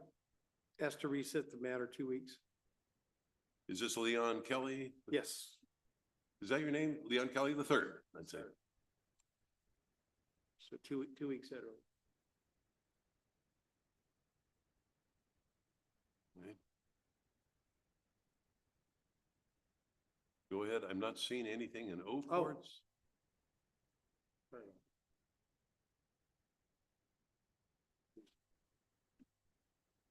Give me 1 second. Anyway, Mr. Kelly, you've been here quite a while. I thank you for your patience.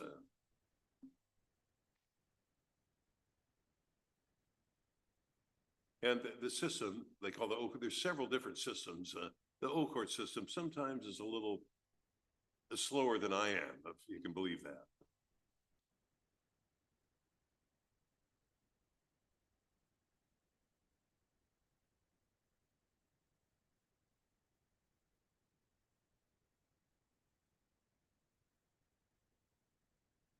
I have it. I have a motion to, Yeah, I just have to have it.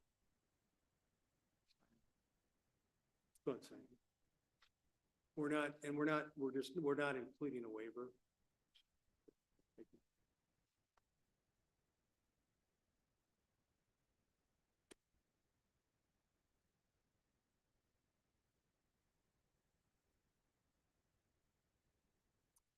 you're asking for a particular date?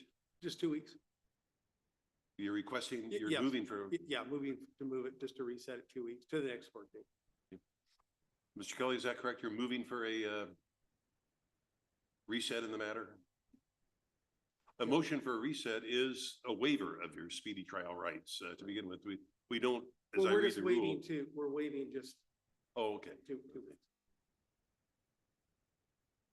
Mr. Ratfield, any objection? No, Your Honor, the city's joining the motion. July 18th? Is July 18th gonna work? Yeah. That'll work. Mr. Kelly, July 18th, 11 o'clock in the morning, instead of 10. Stay in touch with Mr. Abercone. We'll see you back here then. Any questions at all? Any condition to release earlier set remains in effect. And Mr. Kelly, you can get a copy of today's order at the window outside the courtroom to your left. Look it over carefully. Stay in touch with Mr. Abercone. We'll see you back here in July. Good luck to you. Thanks for your patience. We could jump to the 11 o'clock and call Terry Thomas.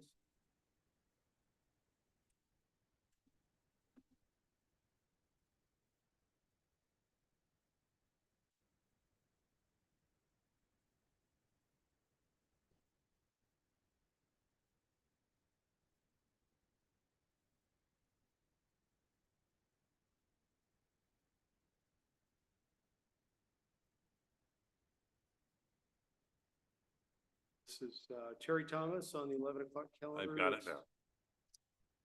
Is it Terry Horman Thomas? Mr. Abercone? Thank you, Judge. Matter comes on before the court for pretrial hearing on a theft third degree charge. parties have reached an agreement. He's going to enter a straight plea to the charge. Mr. Thomas, I'm looking at the statement of defendant on plea of guilty to one count of theft in the third degree. Plea form tells me you're 63 years of age. Any problem at all reading, understanding the plea form and if you had any questions about what it meant to plead, did Mr. Haverco answer your questions? Now, if that third degree is a gross misdemeanor, the maximum penalty would be 364 days in jail and or a $5,000 fine, which of course I would be free to impose regardless of what's recommended. Also, if I accept the plea, you give up the rights contained in paragraph 5, no trial, no appeal, simply that's sentencing. Now, with that in mind, as to one count of theft in the third degree alleged to have occurred within the city of Yelm on April 22nd, 2024, how do you plead, guilty or not guilty? Guilty. Do you make that plea of your own free will? Yes. Anybody make any threats or promises to you to make you plead guilty? I will find the plea to be freely, knowingly, and voluntarily made, and your statement in paragraph 11 does satisfy the factual elements. Thank you. I've heard the recommendation. Mr. Ratfield, anything to add to the Nothing to add, Your Honor. Mr. Thomas, anything you'd like to tell me? Again, if we don't learn from our mistakes, we're bound to repeat them. I'm going to follow the recommendation, jail time, 364 days, all suspended on the condition you have law-abiding behavior. That's simple. And pay a $250 probation monitoring fee. That's the least of my concerns. We'll set your payments at $25 a month. If for some reason financial circumstances don't allow you to make a payment, let us know. No. Let us know. We can deal with that. Mr. Thomas, I'm signing the judgment and sentence. And again, you've heard me say this before. Get a copy of it at the window outside the courtroom to your left. Look it over carefully, just in case, in the courtroom, you're a little bit of stress involved. Read it over carefully, and if you have any question about anything in the paperwork, give Mr. Haverco a call, Thank okay? you, appreciate the time. Mr. Thomas, thank you, and I appreciate you devoting your time. Next matter will be for trading. Autumn Mackey on the 11 o'clock calendar, number 8. Back to the dashboard.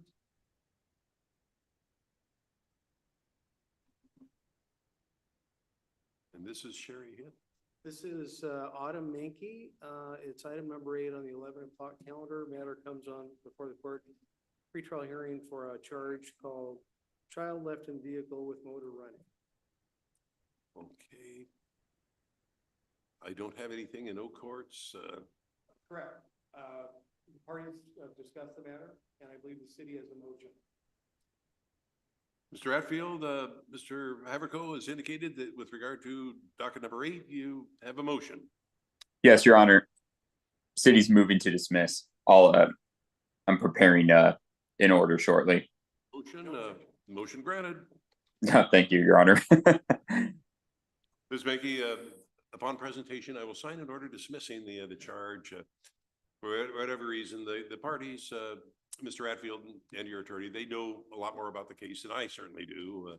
And I trust their judgment in this matter. So good luck to you. You take care of yourself. Upon presentation, I'll sign the order of dismissal, but you're free to leave, and that takes care of the matter. I need to meet with Ms. Alford for a few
Sorry to hold you up. Hey, no, I'm gonna be here anyway. I'm here all day.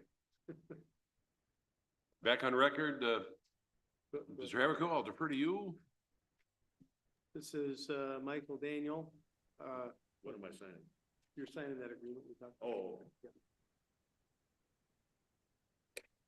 So this is, Michael Daniel. I think the parties have, reached an agreement. Matter comes on before the court for a pretrial hearing on a reckless endangerment charge. Parties agree that, he's gonna enter a 6-month, stipulated order of continuance for the next 6 months, not to commit any criminal law violations. He has no record, so I don't think we're ever gonna see him again. At the end, needs to pay $250, at the end of 6 months. If he's paid the $250 and not committed new criminal law violations, the city will, as part of the agreement, move to dismiss the matter. And they're ready to proceed. Mr. Ratfield, any response? No, nothing to add from the city, Your Honor. For the record, full name, Michael George Daniel.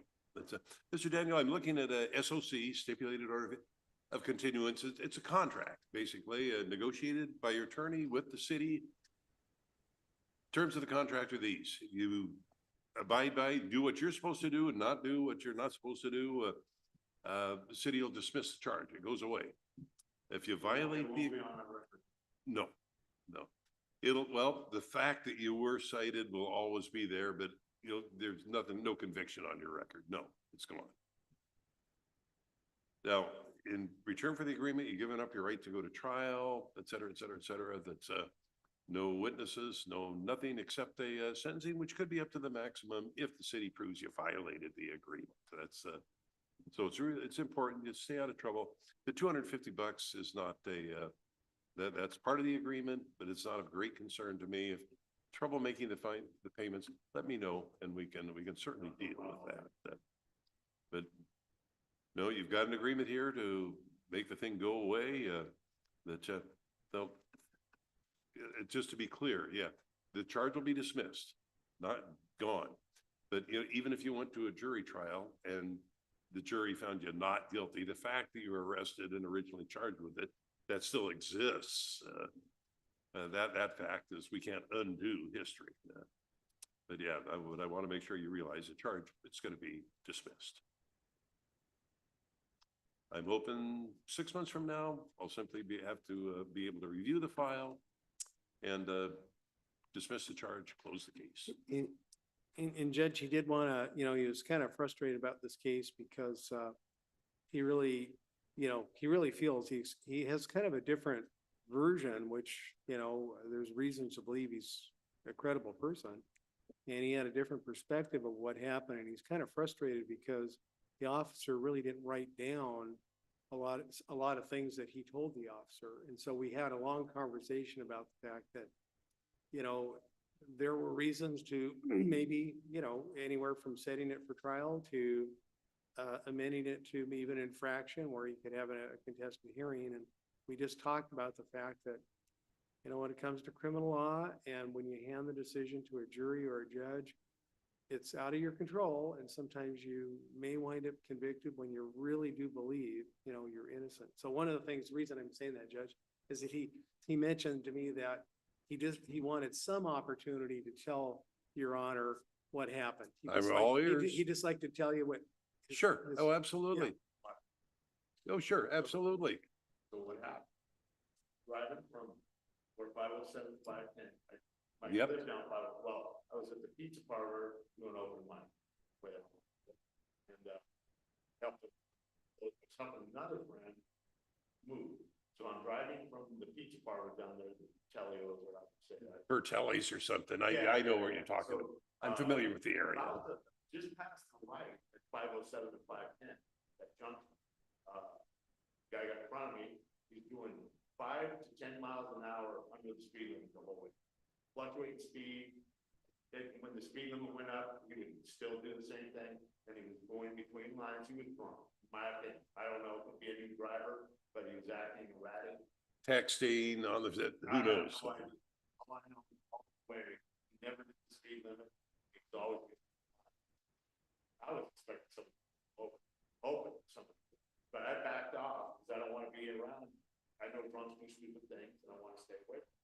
So I backed away from it, and we're at the light at Walmart. It's 45 there. We're stopped at the light, and I see the police up on the hill with the lights going. I thought, oh, I need to turn around, so it's a wreck or something. And but I saw a car going to the police and not even going in the other lane. Good to go. There's no traffic at that time. So I'm going up at the bottom of the hill. I'm guessing. Front saw the cops, and he hit the brakes, stopped dead in the middle of the road. And there's a double yellow line, so there's a space between. So there was no recklessness and there was no endangerment. I just wanted to get around this drunk that was going to be problematic in my eyes. When he saw the cops hit the brakes, it's a dead stop. I gave plenty of room, so there's no problem stopping. But I wanted out of there. I watched too many cop shows, I guess. But I thought something bad. This drunk was acting erratically again. As soon as he saw the police, he hit the brakes. He knew he was going to try to. I had no idea. Scoot was bad. I wanted out of there. So I went around him. There was no one in danger. There was no cars coming the other way. And I made it around the guy with no cars coming. And, get up to the top of it. I figured they'd pull this guy over, stop him in the middle of the road. I pull over to the police behind. They wave the other guy off and get me. And I tried to explain it to the police officer, but he was in a hurry. He obviously didn't quite know what he said. Yeah. I didn't see that I did anything that wasn't prudent, for getting out of a bad situation. So I really felt like it was, but I don't know. It just doesn't seem right. But sometimes bad stuff happens. But I tried everything I can to follow the letter of the law. So. Exactly. Well, say if you had gone to a bench trial, I heard the evidence and I found you not guilty and dismissed it. You're getting the same thing here. You're getting the same thing here. And you're getting it today instead of, Right. the officer testified. But It didn't seem. not right, not right. Didn't seem. And I'm accepting what you say as being reality, being the truth now. But you're right. Bad things happen. There was a time when I was traveling from driving a load of construction gear, et cetera, from Minneapolis down to Los Angeles. Stopped in Las Vegas to take a look around, and this was long enough ago to where I was not dressed the way people were supposed to dress, and I had facial hair, et cetera, et cetera. And I was in trouble for being a construction worker in public without a permit or something. But that's horribly unjust. But that. Well, Vegas. Sometimes you just got to let it go. But you gotta move on. you just got to let it go. The people aren't. Nobody's perfect. That includes everybody I know and have ever known, including most of all myself. But sometimes you just have to let stuff go. But yeah, no, I'm accepting what you're saying, and you're getting here the best possible resolution, and it goes away. It's dismissed. The fact that that it did happen is unfortunate, and that there's no way of unwriting history. That's I just wanted to be able to say what exactly happened, because nobody else has. Somehow on record. It is on record. That I did not do it with any maliciousness or anything that was disregarding the law. I was committed for my own sake. I accept the fact that you were using your best judgment under the circumstances you were in, and for good reasons. I accept that, and I believe that. So, with that, we'll be in recess and go off record.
Dan, that's not the end of the calendar, is it?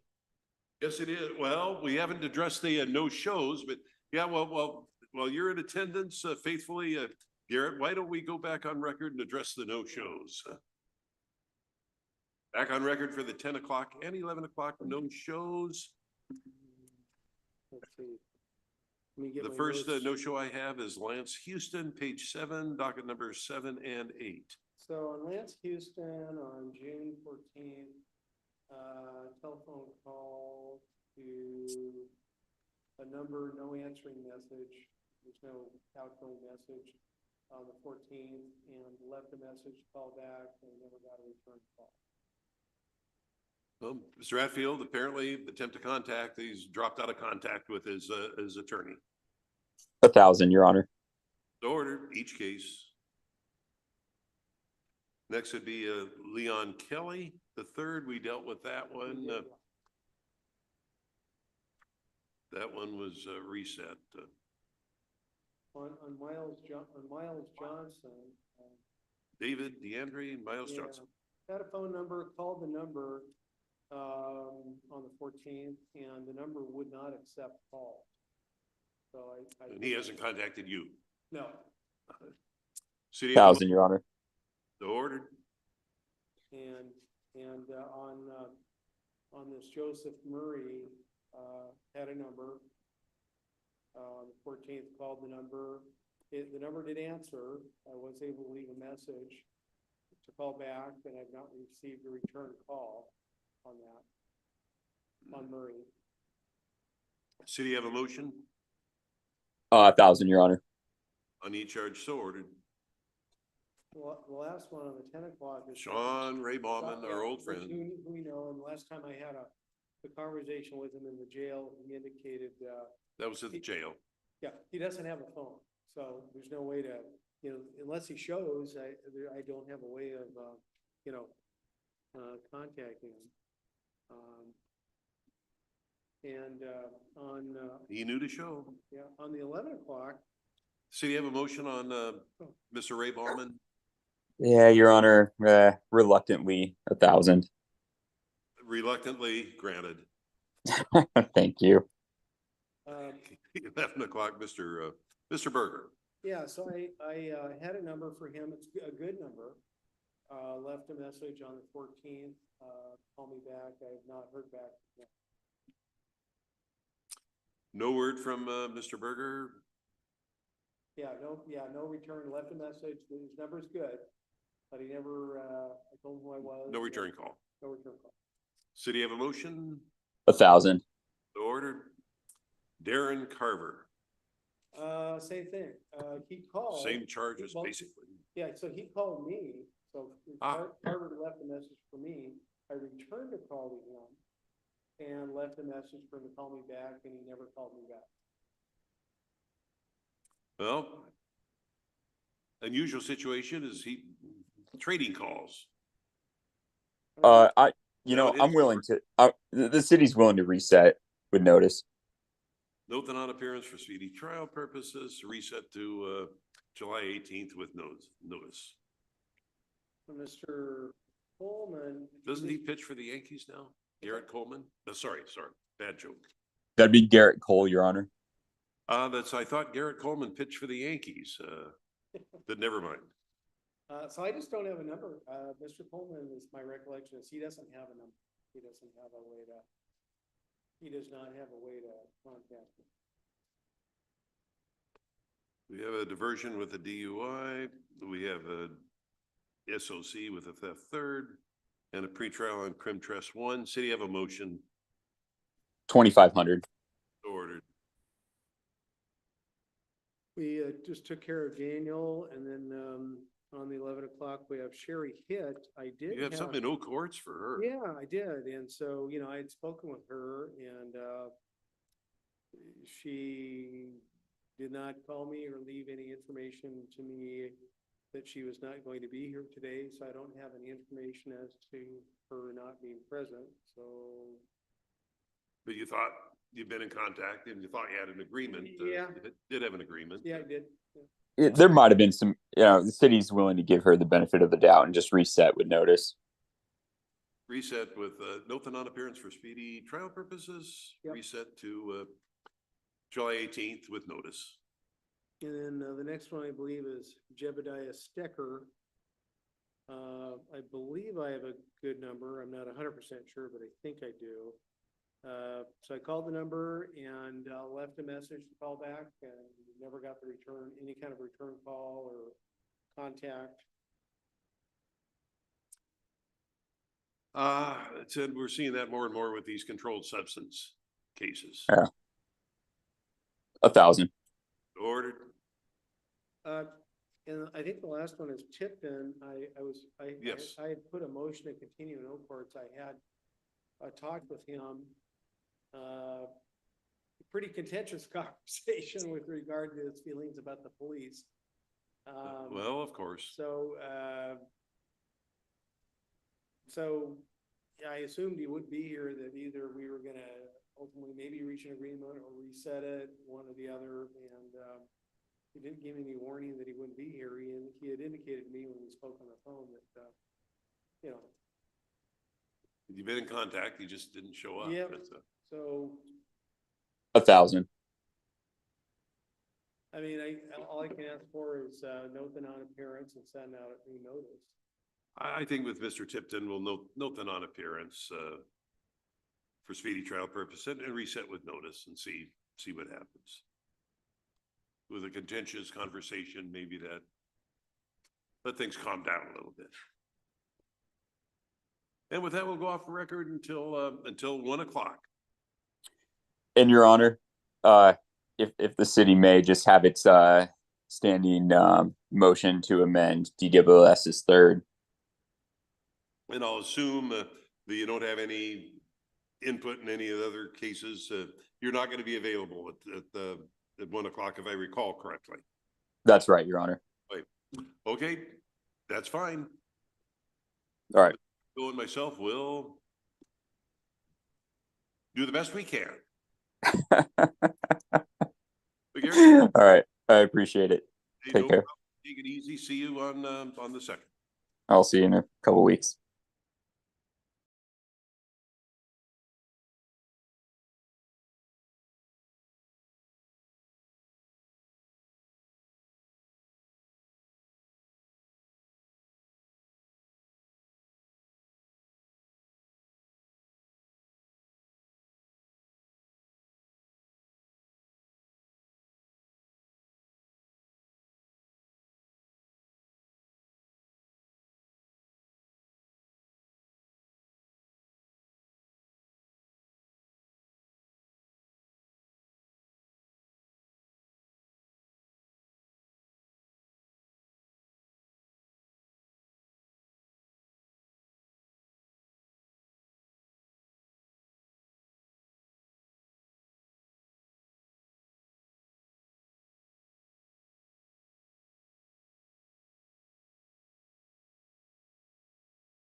Now on record, call the 1 o'clock arraignment calendar.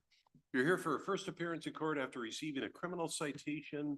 I will call you up one at a time, but before I do that, I need to let you know about a couple of things. One, you're entitled to have a lawyer represent you at all stages of a criminal proceeding. If you're indigent, Mr. Haverco will represent you for purposes of this hearing and throughout the course of the case, should require his services. Typically, at the arraignment, a plea of not guilty is entered to the charge. That's not any great statement about the charge itself. That's the way your rights are preserved pending a pretrial. The function of that is to negotiate, if you can, a resolution of the case without having to go to trial. That's not possible in every case. And in that instance, you have a right to a public and speedy jury trial in the county where your offense was alleged to have been committed. If you have any question about what you were charged with or your rights, either ask Mr. Haverco or myself any question you might have. First on the calendar is Aisha Anderson. Now, a number of people will, having been cited, will not appear. After the calendar is complete, I'll go back through the cases. If there was probable cause for the issuance of the citation in the first place, a warrant will issue for the arrest of the non-appearing purposes. So you've at least saved yourself a warrant by just showing up today. And for that, I thank you. Aisha Anderson does not answer. How about Travis Astry? Go on to Ronald Carby. Does not answer. Robert Christian. Donna Klein. How about Todd William Colder? Victoria Curley. Jody Dawes. William Deacon. Mr. Deacon, I'm glad to see somebody show up. Come on up and have a seat if you would. My hand's going to get tired signing warrants here before the day's over. Good afternoon, sir. Is your full name William James Deacon? Mr. Deacon, you were cited for the offense of inhaling toxic fumes. That's a misdemeanor. The maximum penalty on conviction would be 90 days in jail and or a $1,000 fine. I'll appoint Mr. Haverco to enter a plea on your behalf at this time. To plead probable cause, Your Honor. Your Honor, ask the court to enter not guilty plea. Plea of not guilty, as I indicated. Preserves your rights. What I want you to do is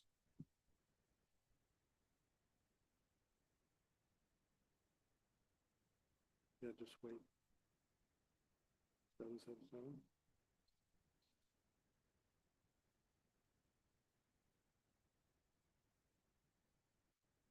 exchange contact information with Mr. Haverco. I'm going to sign an order resetting the matter for a pretrial on August 1st. Once I sign that order electronically, you'll be able to get a copy of it by going to the window outside the courtroom to your left, saying that to everybody here. So sign that. Read it over. And have a seat or wait out there. Conditions of release are law-abiding behavior. Stay in touch with Mr. Haverco, and It's working. use or possession of any controlled substance or consumption of anything that is mind altering. Have a seat. Sure. Mr. Deacon, don't forget to get a copy of the order at the window outside the courtroom and to your left.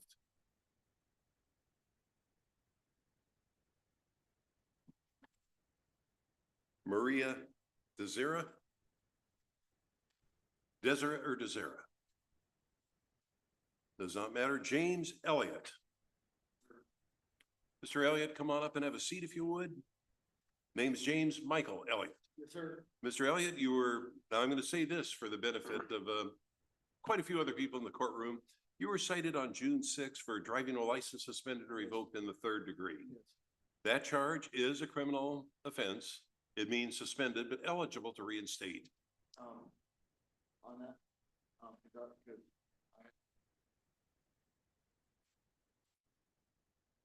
Let me finish. That is just what you were cited for. The city, who is not represented here today, but they have a standing motion to amend the charge, reduce it to no valid operator's license on your person. It's not a criminal offense. That's a civil infraction. That means you're not entitled to have legal representation. If you admit that you committed the infraction, I'll assess, say, a $150 fine. If you deny that you committed the infraction, you're entitled to a contested hearing, which we can set at a later date. Well, you only plead guilty or not guilty to a criminal offense. A civil infraction, you admit it or deny it. I'll take your plea as an admission, and the assessment is for $150. I believe you're going to tell me your license is reinstated now, or you're working on it. No, because I wasn't sure. Like I said, I didn't know DOL was the one that's been like this.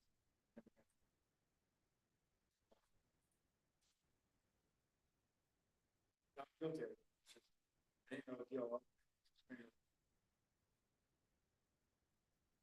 Ordinarily, in the due course of what they do, if somebody fails to pay a fine or any one of a number of things, doesn't pay their child support, there's a few different things. They'll send you a notice that, hey, unless but there's a problem. People move, they change their mailing address with the post office, but they don't do it with the Department of Licensing. So a lot of these notices are sent out to a wrong address. So what I'm saying to everybody here is, if you move, good idea to make sure Department of Licensing has your current address as well as the post office.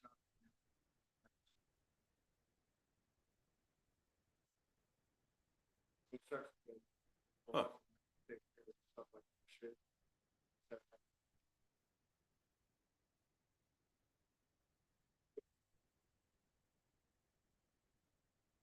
You know what you need to do to reinstate. I'd make that a project in life. Mr. Elliott, don't forget a copy of today's order at the window. Your payments will be set at $25 a month in the order. Now, if you have trouble making the payments, let us know. We can certainly deal with that, okay? Hey, good luck to you. Take care of yourself. Hey, likewise. Deanna Louise Fox does not answer. How about Rita Gardner? Likewise, Jonah David Hofecker. Mr. Hofecker, come up and have a seat if you would. Full name, Jonah David Hofecker. Did I pronounce that right? Citation I have alleges that on or about June 9th, you committed the offense of being a minor in possession and or consumption of intoxicating liquor. That's a gross misdemeanor. The maximum penalty on conviction would be 364 days in jail and or a $5,000 fine. I'll appoint Mr. Haverco to represent you in this matter, and he'll enter a plea on your behalf at this time. Stipulate to probable cause, Your Honor. Ask the clerk to enter a not guilty plea.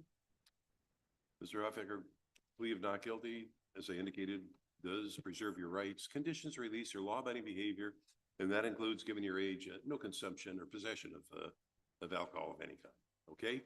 I'm going to set a pre-trial, and that will be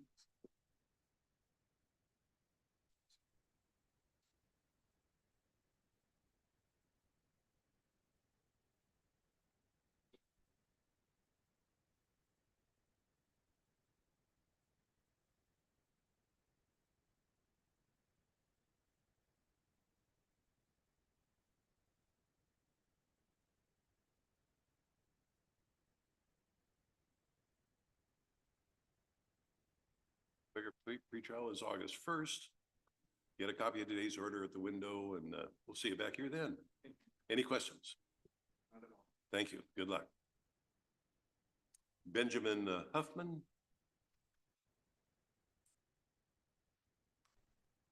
Full name, Benjamin Parks Huffman. Mr. Huffman, you also were cited with driving a license suspended or revoked third degree. And if you heard my little speech earlier, city is amending that to the civil infraction of no valid operator's license on your person. Do you admit that? Thank you so much. Same result. I'll impose a $150 fine. You can pay that at $25 a month. And of course, the question Anyway. Tell me why. It's a, tell this, if, Just asking if there's any way that being, well, I don't want, it state this, but. You know, 150 is a fine of 25 a month. Give it a try. okay. Yeah, Now, if you can't, if you're finding, hey, I just can't do it, give us a call. You can come back in and we'll talk about an alternative like community service. okay. Now, Yeah. I don't want to talk about that now because so many times I've had somebody ask me just the same thing and I say, okay, community service. But then they're back in a month or two saying, hey, look, I'd rather just cough up with a couple of bucks a month. Yeah, got it. Hey, now, do you know what you need to do to get your license back? Yeah, I paid all the money. Money. It's, Yeah. I'd make that a project because, you know, otherwise you're just coming into court and we're adding to the misery. Yeah, thank you so much. Mr. Huffman, thank you for appearing. Thank you for your patience and you take care of yourself. Yeah, you too. I will give it a try. How about Robert Larson? Yes, sir. Good afternoon, sir. Full name, Robert, middle initial S, Larson. Mr. Larson, the citation alleges that on or about June 7th, you committed the offense of assault in the fourth degree. That's a gross misdemeanor. The maximum penalty on conviction would be 364 days in jail and or a $5,000 fine. I'll appoint Mr. Haverco to enter a plea on your behalf. Mr. Larson, he'll do so at this time. Okay, now's not the right time. Stipulate the probable cause, Your Honor, ask the court to enter not guilty plea. Yeah, the plea of not guilty preserves the matter and it's at an arraignment. This is a subject for. Okay. I don't think the court trial.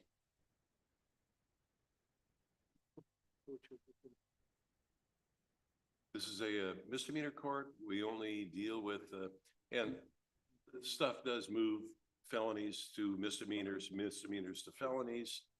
That's, this is something that needs to be addressed at, not at this time, but at a later time.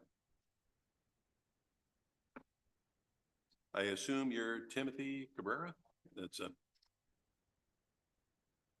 Mr. Larson, the condition of release is law-abiding behavior.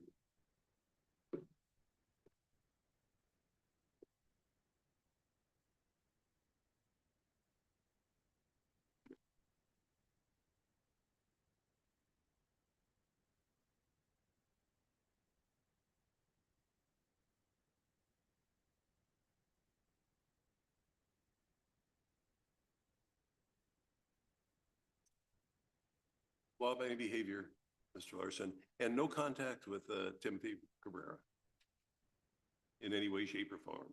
Phone, in person, email, any way whatsoever. Any question at all? No, Your Honor, but could also get the same. Next court date is August 1st, 11 o'clock a.m. Be in touch with Mr. Haverco and law-abiding behavior in the meanwhile.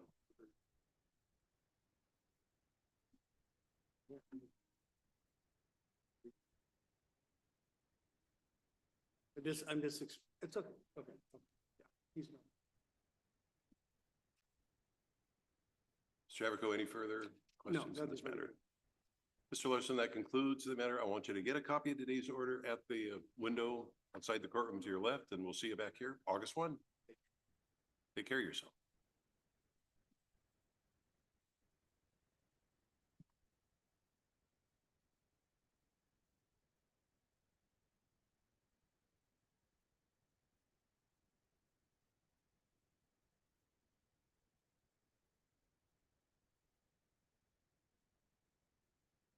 Richard Lee.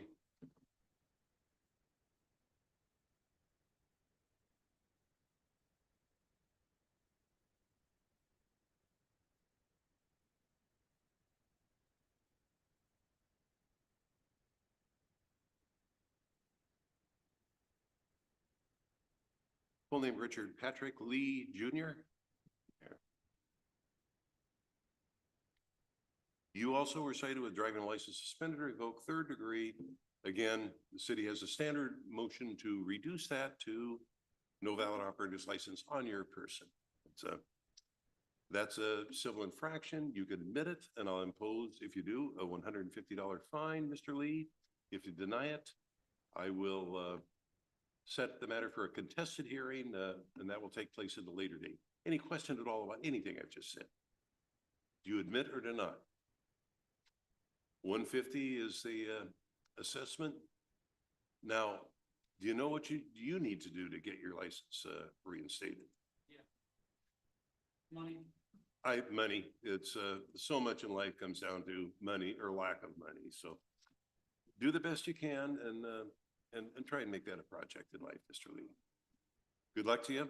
Sign an order to that effect. And again, if you have trouble making the fine payments, let us know. We can certainly address that. Okay. Good luck to you. How about Samantha Lehman? Does not answer. Jesse Mayfield. Does not answer. How about Emmanuel Mendoza Enriquez?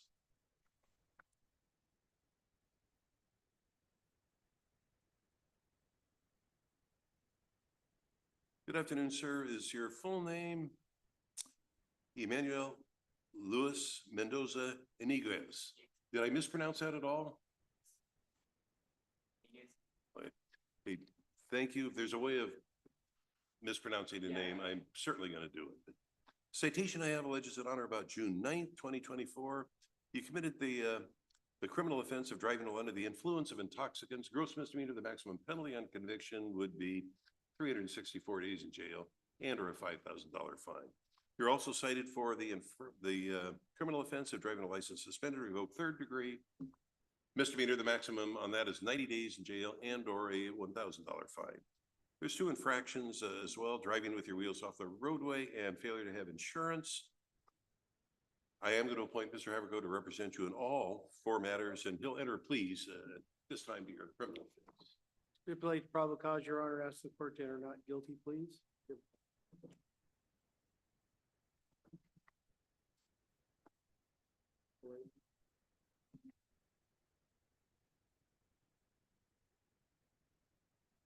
Whereas I see there's a prior DUI on your record from the year before last, 2022. The conditions of release are do not drive unless licensed and insurance. Don't drink and drive at all. Any officer asks you to take a breathalyzer, you're to do so. And given the previous charge, I'm required to order that you get ignition interlock for your vehicle and file proof of that with the court within 5 days. If you don't do that, I'll issue a warrant for your arrest. I've already done that once this week, and you'll get picked up and be in jail on bail. Any question at all? 5 court days. Tomorrow's Friday, Monday, Tuesday, Wednesday. By the end of Thursday next week, I'll want ignition interlock. Mr. Haverco, anything?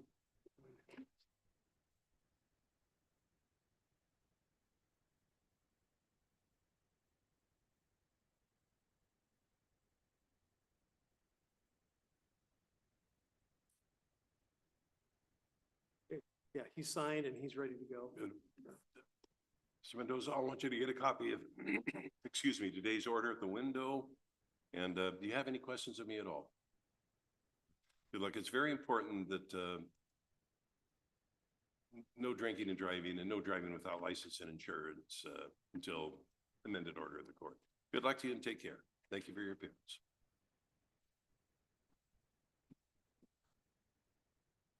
Melinda Mills does not answer. How about Colton Munkers?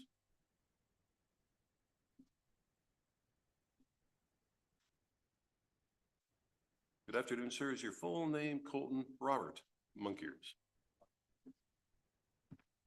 Citations I have alleged that on or about June 8, 2024, you committed the offenses of 1, minor in possession and or consumption of liquor, and 2, reckless driving. Now, both of those are what they call gross misdemeanors. The maximum penalties on conviction would be 364 days in jail and or a $5,000 fine for each charge. I'll appoint Mr. Haverco to represent you in this matter, and he's going to enter a plea on your behalf at this time. Stipulate to probable cause, Your Honor, ask the court to enter a not guilty plea. Mr. Menkers, any questions?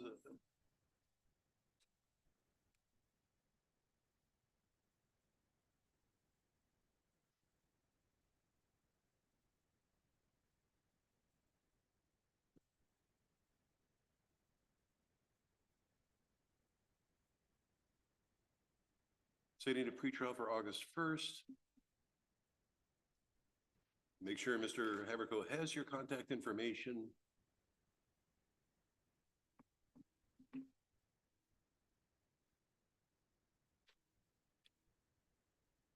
Should also advise you that a conviction for reckless driving does bear with it a 30-day license suspension, but the Department of Licensing does that. I don't have anything to do with that. Any questions at all? Sir, that concludes the hearing today. I want you to get a copy of the order at the window, and we'll see you back here on August 1st. Thank you, sir.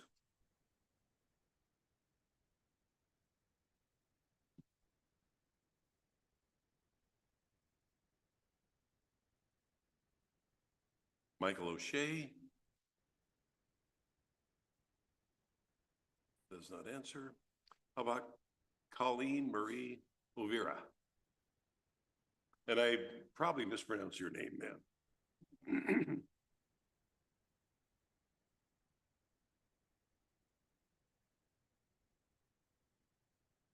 Try to keep the voice. Seasonal allergies are plaguing me a little bit. Full name, Colleen Marie Overa. Citation alleges that on or about June 5th, 2024, you committed the offense of negligent driving first degree. That's a gross misdemeanor. The maximum penalty on conviction would be 90 days and or $1,000 by way of fine. I'll have Mr. Haverco enter a plea. Yes, Mr. Haverco is definitely going to enter that plea on your behalf. You have a number?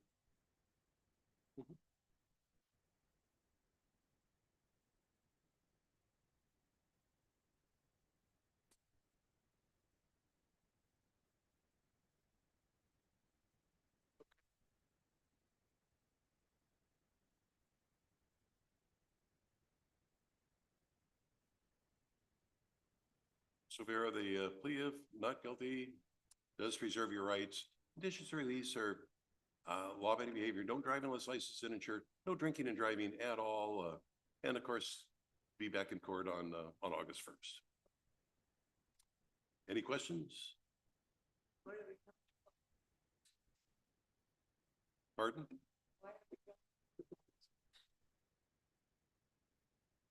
Today's your arraignment. We don't have a trial. What did you want to happen today? I've got a lot of people waiting. The trial may take an hour or two. We wouldn't finish before tomorrow morning sometime. No, you're just signing. You don't actually, and some people refuse to sign because they think they're signing their life away. No, that's just acknowledging a receipt of a copy of the order. You're not agreeing to anything, and you're presumed innocent, et cetera, et cetera. So Vera, it's all. As soon as I'm able to here on the, I'll electronically sign today's order. And I want you to get a copy of it at the window outside the courtroom to your left before you leave. And we'll see you back here in August. You take care. Thank you, ma'am. How about Earl Palmer? Earl Palmer in the courtroom?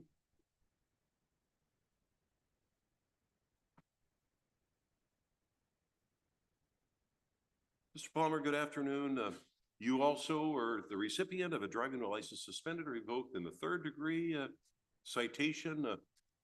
If you were paying any attention, you probably know the drill now. I'm going to amend it at the city's motion to a civil infraction of no valid operator's license, 2nd degree. If you admit it, it's 150. If you deny it, it's we'll set it for a contested hearing, and and that puts the city on to the burden of proving this case. Any questions about anything I said? Do you admit or deny? And I'll ask you the same thing, Mr. Palmer. Do you know what you need to do to get your license reinstated? Yeah.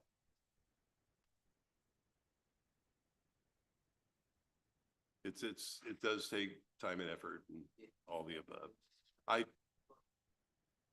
can't order you and won't order you to do anything, but I just strongly suggest I'd make that a project in life now to,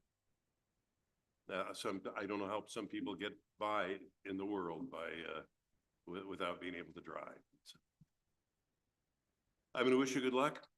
Copy of the orders at the window, and you take care of yourself. Good luck.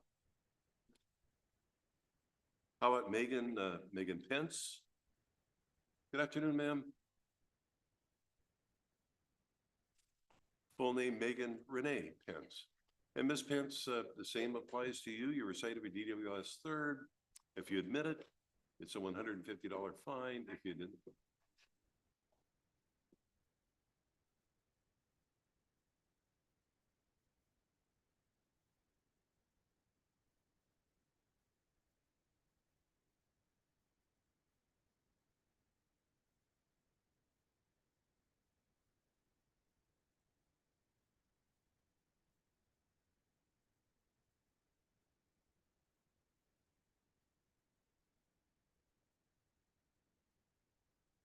What you're saying is when you were cited on June 12th, you were.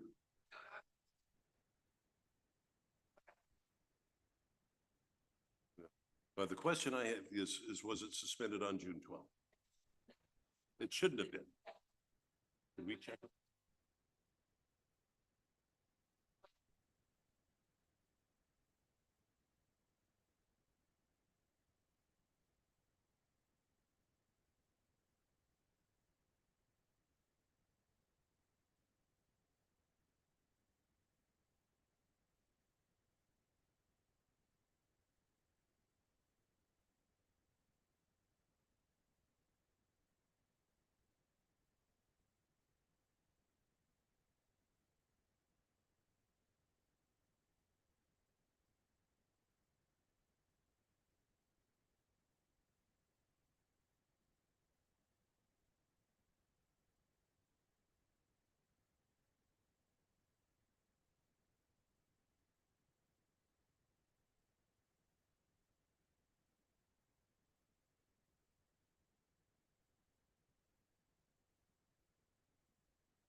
As if you're still suspended as we speak. Now that's what I'm going to do is we'll set it for contested hearing. And in the meantime, hopefully that'll give you a chance to, it looks like you have 2 FTAs on your record.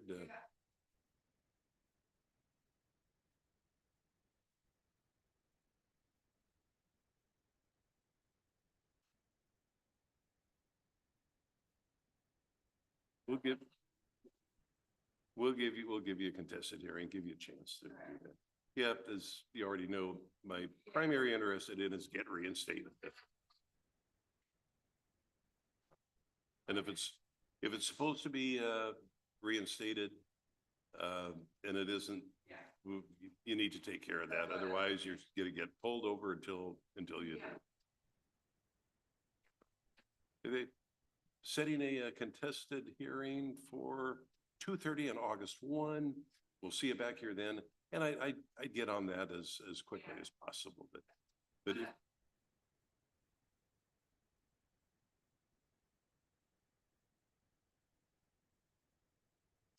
I don't know how to answer that question. That was ordinarily when it's paid off, then they remove the FTA. Some courts, they'll remove the FTA once you start making payments. Every court's different, and I don't know what your arrangements are with either court. I get hold of them and find out. But get a copy of today's order setting the hearing at the window. Ms. Pence, thank you. How about Jason Reeves? Jason Reeves in the courtroom? Mr. Reeves, you have 2 matters on the calendar. One is driving a license suspended revoked 3rd degree, which is now a civil infraction of no valid operator's license. You were also cited for no insurance. So you have two infractions. As to both of those infractions, what do? Do you want to admit or do you want to deny? Now, unfortunately, operating a motor vehicle, that's the expensive ticket, hundreds of dollars. Let's reduce that to 150 even, and 150 on the NVOL. You know what you need to do to get reinstated? Somehow that's get a hold of the Department of Licensing and find out. It's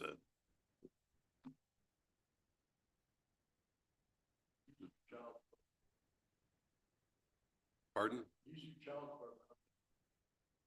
That is one of the reasons why they would suspend, but I check on that and get that taken care of.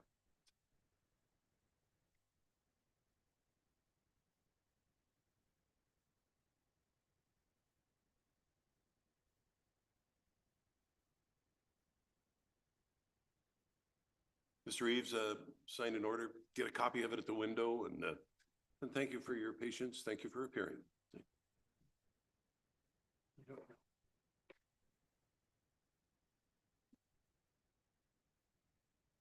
Nicholas Smith.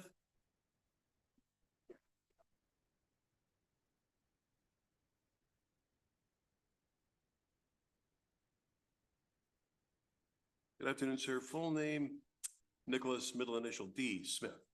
Mr. Smith, citation alleges that on or about June 9th, 2024, he committed the offense of supplying liquor to a minor, an underage person. Misdemeanor, the maximum penalty and conviction, 90 days in jail and or a $1,000 fine. I'll appoint Mr. Haverko to represent you in this matter. He'll enter a plea on your behalf at this time. Stipulate to probable cause, Your Honor, as to enter a not guilty plea. Mr. Smith, a plea of not guilty preserves your rights pending a pretrial, which we're going to be setting for probably August 1st at 10 o'clock. Conditions of release, law-abiding behavior, and no consumption or possession of, given your age, of alcohol.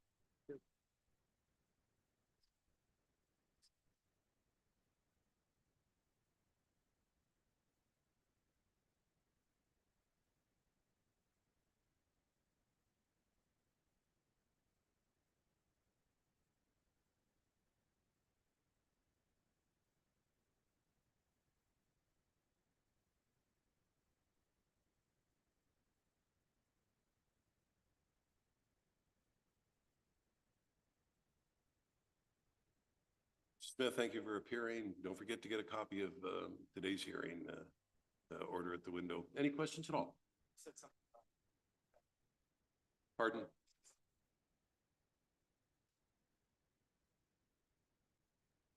I'm not quite hearing you. The acoustics in this room. The charge would be supplying liquor to a minor. Not that's not possessing it yourself. Take care. That's it. Abbott Stevens in the courtroom. Good afternoon, sir. Is your full name Abbott Harvey Stevens? Mr. Stevens, the citation alleges that on or about June 9th, 2024, you committed the offense of driving a license suspended or revoked second degree. That charge is what they call a gross misdemeanor. The maximum penalty on conviction would be 364 days in jail and or a $5,000 fine. I'll appoint Mr. Haverko to enter a plea on your behalf, and he will be your attorney. Stipulate to probable cause, Your Honor, as the court to enter not guilty plea. Mr. Stevens, a plea of not guilty does preserve your rights. We're going to set a pretrial August 1, 11 o'clock. Conditions release are don't drive unless licensed and insured, law-abiding behavior. Sure.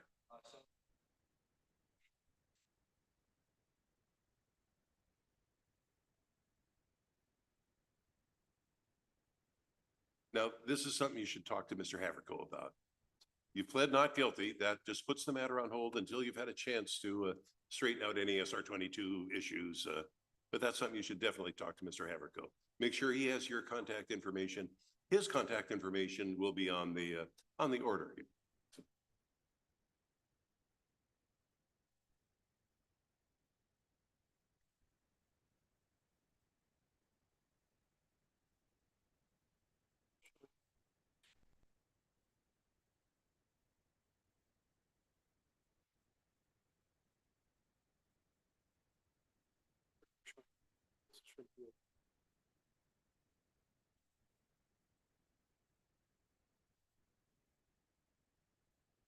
Before you get into that, then you gotta have time, folks. I'm just letting you know, you're suspended. DOS issue suspended. So just get your paperwork. Thank you, Mr. Stevens. You take care. Cassandra Lee Waddle Shoptaw does not answer. That I've now gotten to the end of the 1 o'clock calendar, but I still have plenty of people in the courtroom.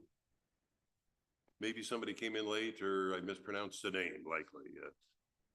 Let's, sir, you've been here when I said as long as I have, so. I think he was from this morning, Judge. But now? My last name is Miles Johnson. Miles Johnson. I think he's from this morning. I, He was on the 10 o'clock calendar, Judge. oh, Yeah. ay. David Miles Johnson. Oh, that's shoot. Yeah, you were set for 10 o'clock in this morning. I had, based on the non-appearance, I did order a warrant for your arrest. It's not issued, so probably, Mr. Haverko, we better reset the matter to, Number I have for you, the number wouldn't. Okay, is that still good? Okay. Okay. All right.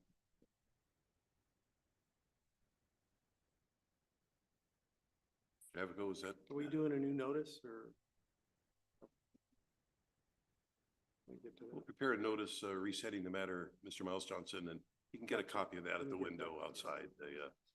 Always a good idea. Stay in touch with Mr. Haverko to always make sure you get here at the right time. It's that if we'd gone into recess and I'd signed an order and was gone for the day, not a good thing. As it is, no warrant. Just give me 1 second. I'm bringing up the notice.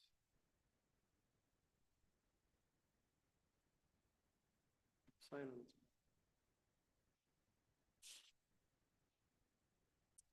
He has signed the notice. Okay. Yeah. Here, we'll see you back here. Sorry to waste your time, but hey, you take care. Stay in touch with Mr. Haverko, and we'll see you back here next. You take care.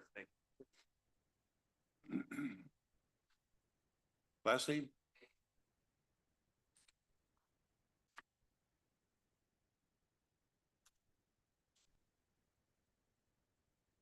Jesse Dalton, Mayfield.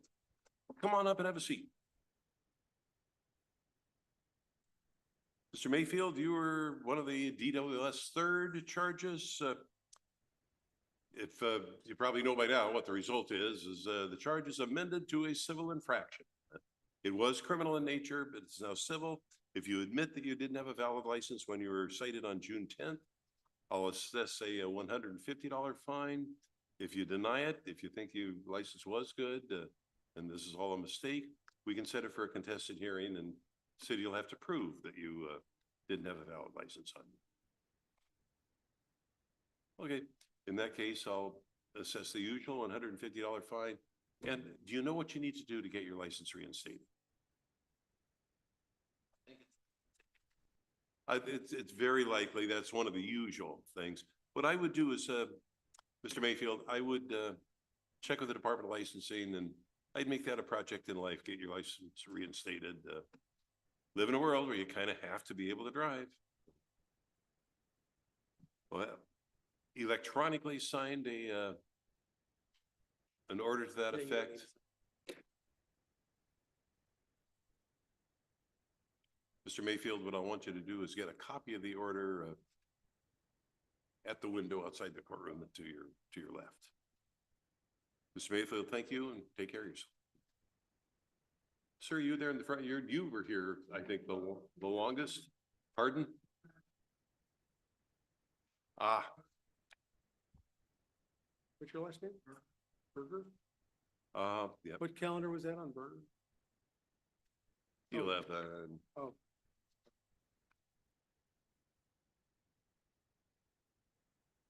Derek Martinberger, you're here now. Well, Mr. Avico, request to reset it? We'll do Yeah, that. Warrant won't go out.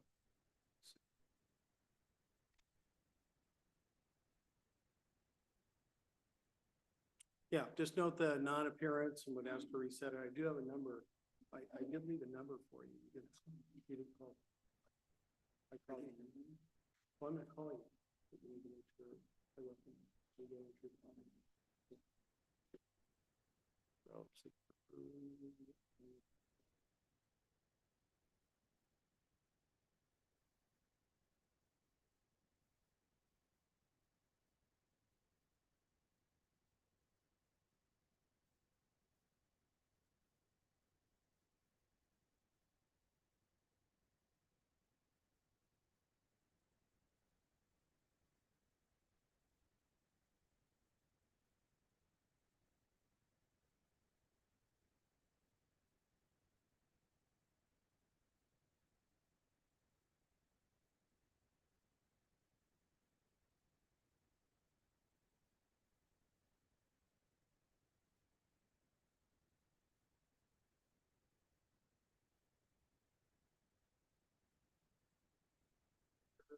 Free to go, I think. Just pick up your paperwork. Mr. Berger, as long as you have a new date to be here, always a good idea. Stay in real good touch with Mr. Haverco and make sure you're here at the right time or make sure you know what time you're scheduled for. Hey, you take care of yourself. We'll see you back here next court date. Now I've lost track of who was here and who wasn't. Let's just start with, yes, ma'am, you in the back. Last name is? That's from this morning. This hit, well, it looked like you had a resolution of it, Mr. Haverco.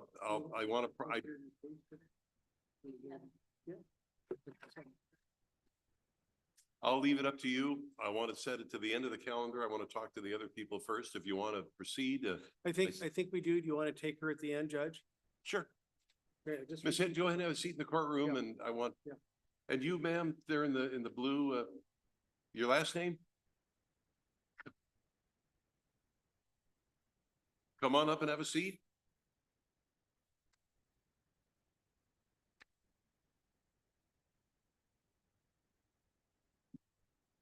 And your name again, Mr. Oh, yeah.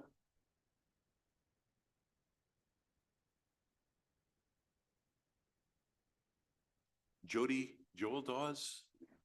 Ms. Dawes, you were cited with the offense of driving a license suspended, revoked third degree. Again, that's being amended pursuant to the city's motion to NVOL, no valid operator's license on your person. If you admit the infraction, I'll assess a $150 fine. You can deny that you committed the infraction and we can set it for a contested hearing.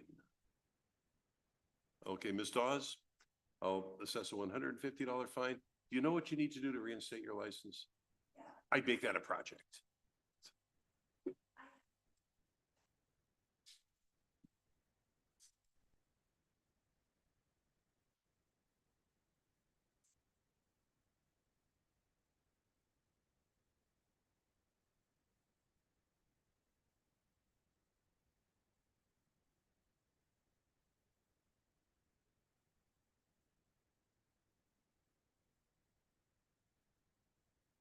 All you can do is work on it, Ms. Dawes. I'm going to wish you the best of luck. You take care of yourself and thank you for your patience. Now there in the middle row. Yes. Mills? Ms. Mills? Melinda Marie Mills, go ahead and have a seat. Ms. Mills, good afternoon. The citation I have alleges that on or about May 6, 2024, you committed the offense of driving while under the influence of intoxicants. That charge is a gross misdemeanor. The maximum penalty on conviction to be 364 days in jail and or a $5,000 fine. I will appoint Mr. Haverco to represent you, and he will enter a plea on your behalf at this time. Stipulate the probable cause, Your Honor, ask the court to enter a not guilty plea. This is a first offense. I don't see anything I don't on the either. record. The usual conditions of release, Ms. Mills, are law-abiding behavior. Don't drive unless you're licensed and insured. Don't drink and drive at all. And if any officer asks you to take a breathalyzer, you're to do so.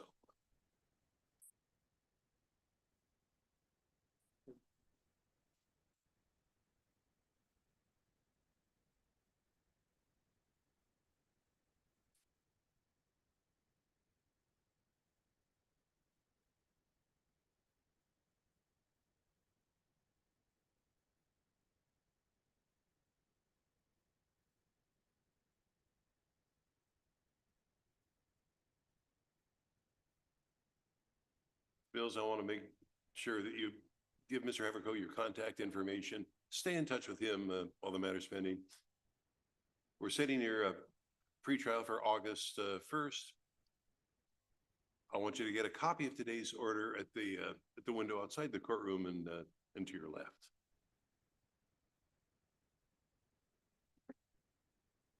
Any questions?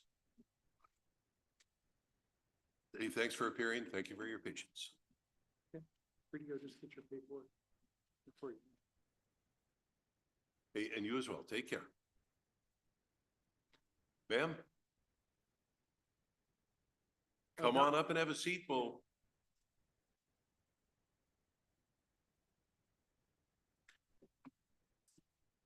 What docket is it? Oh, okay, good.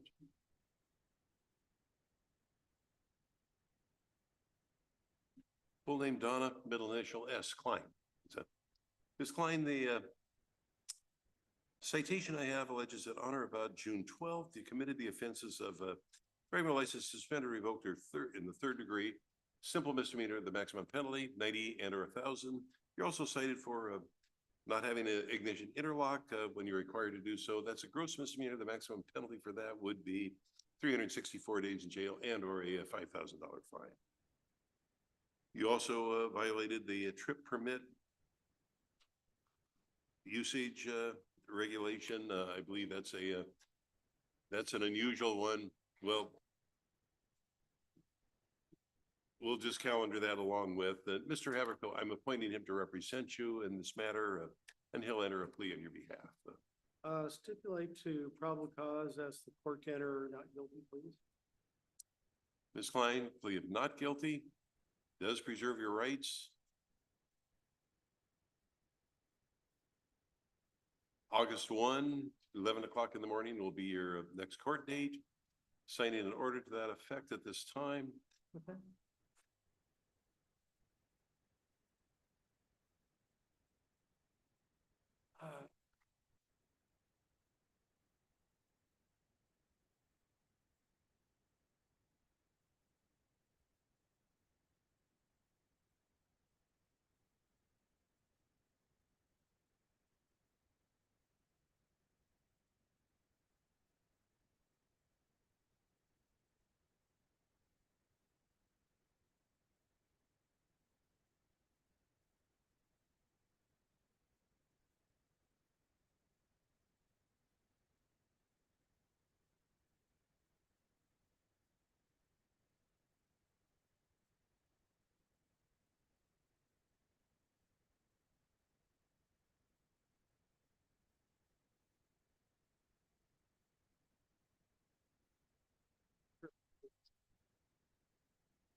The next court date will be on your paperwork.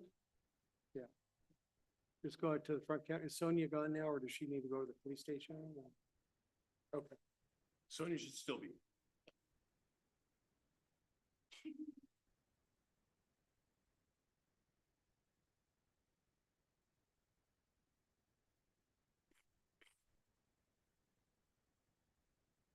Ms. Hip?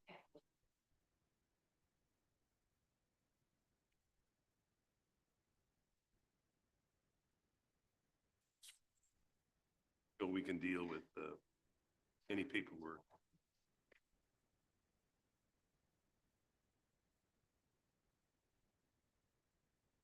Good afternoon, Ms. Hitt. We'll address your matter at this time here in a minute. Give Mr. Haverko a chance to catch up. We are, oh, I'm modifying here. Give me one second.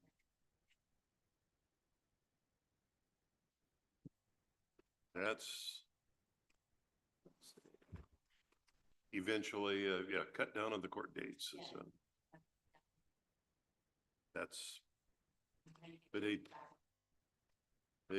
bit by bit, just patience, patience, patience. No problem. So this is, yeah, Sherry Hitt Yes. comes before the court for a pretrial hearing. She's charged currently with suspended driving third degree, ignition interlock device violation. Parties have reached an agreement. She's going to enter a straight plea to the interlock violation. On the court's acceptance of the plea, the city would move to dismiss suspended driving third degree charge.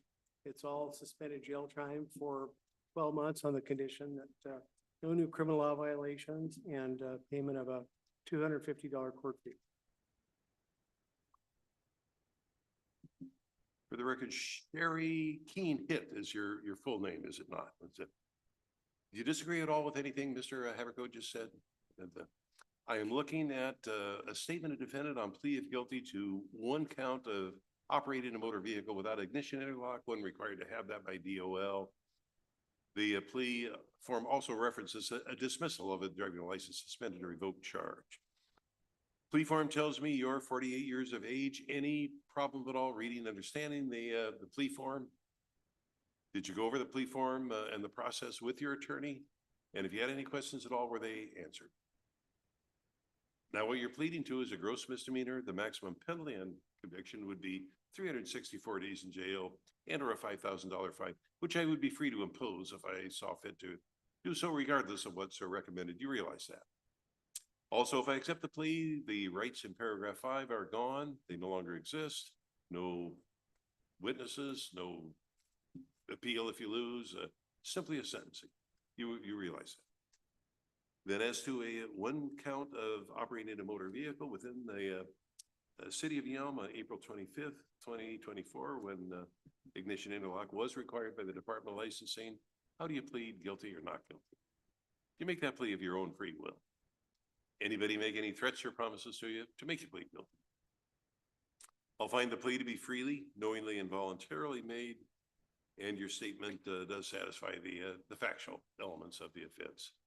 I've heard the recommended sentence. Mr. Haverko, anything to add to that? Nothing, I just asked the court to follow it, Your Honor.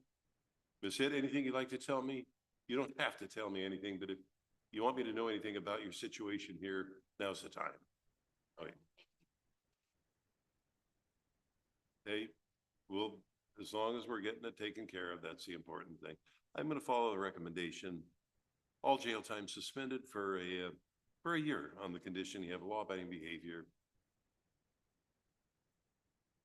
$250 fine, that can be paid at $25 a month. That's the least important thing here to me. Most important thing is put yourself in a position where you can reinstate your license at some point. Oh, perfect. Perfect. The DOL, you have hoops to jump through. You get through with those, and after a while, this all goes away, and insurance premiums go down, and life is better. I'm going to wish you the best of luck. Hey, you're getting it taken care of today, and that's a good thing. You know, one thing at a time. Yeah, it seems like life is getting better for you, if I'm not mistaken. But you're smiling anyway, and that's a good thing. That's you know, regardless, that's all we can do. So, but said you can get a copy of today's paperwork, go to the window outside the courtroom and, to your left, it may take a minute today, but it'll be up there before too long. Good luck to you. Take care.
gonna go on record for the, 1 o'clock, no code.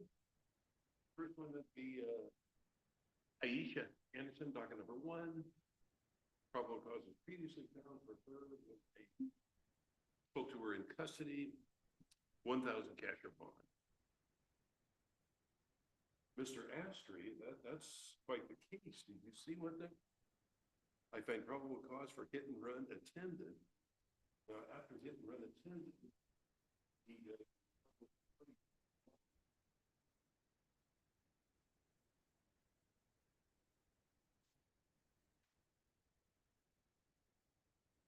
allegedly rear-ended somebody. And yelled at him, and the officer chasing down, only he'd run off the road, running from another.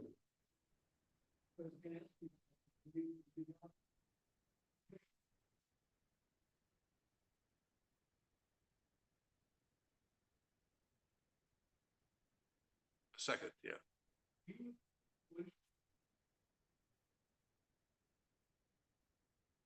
Well, it's just arraignment. Yeah.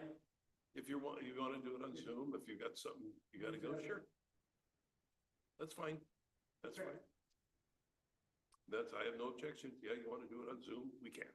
Okay. We'll make it work. I'll be here. No, we'll all do it on Zoom. Johnny, you stay home. I think it's just afternoon. 1 o'clock calendar, nothing in the morning.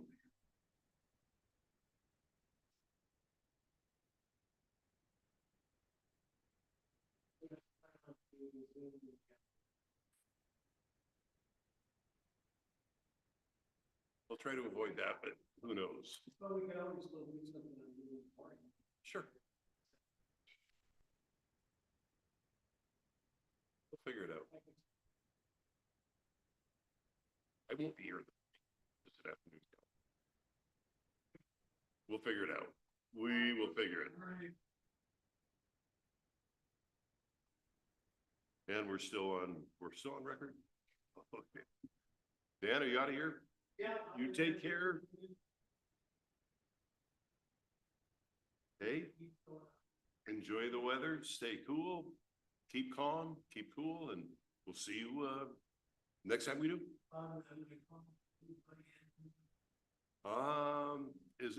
That's a friend indeed. Okay. What now? What a shock there. Well, 1,000 cash or bond, warrant to preserve jurisdiction. That doesn't surprise me at all.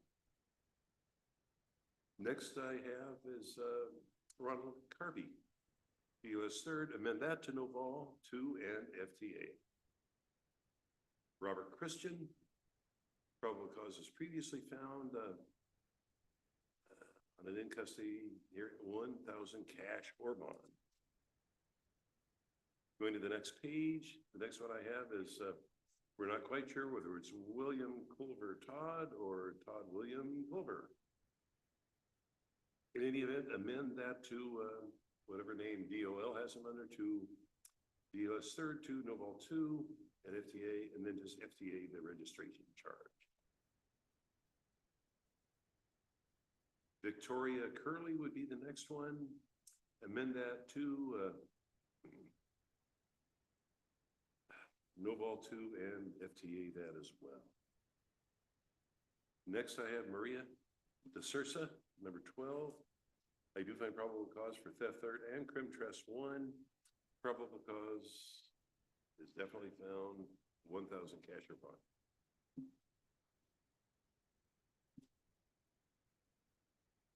I think the next one I have is number 16, Deanna Louise Fox. Amend failure to transfer title to expired tabs and FTA that. Nita Renell Gardner, the next one, I find probable cause for a theft 3rd to her, 1,000 cash or bond.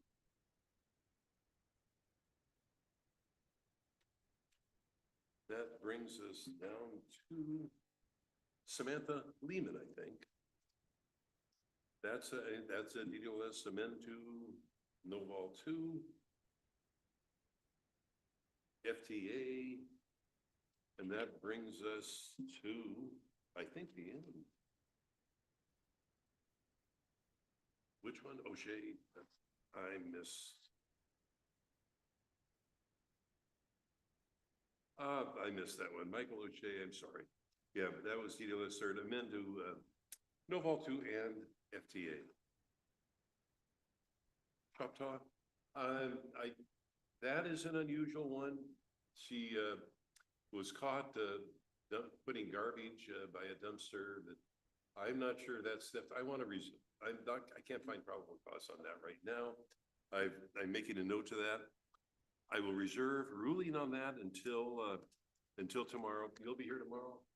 I'll call tomorrow. If you don't hear from me, shoot me an email or something. I've made a note.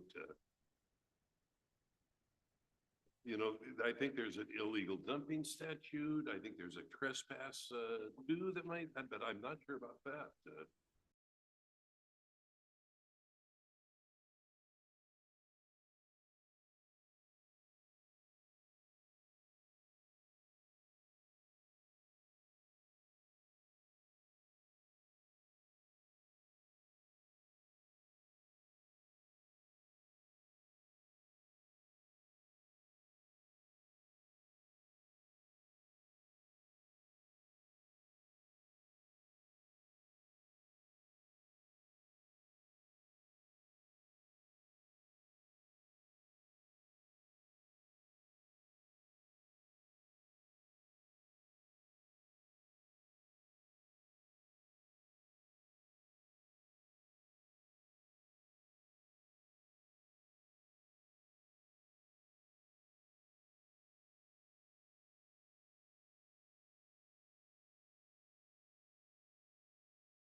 Want to address the 2:30 mitigation contested calendar, excuse me.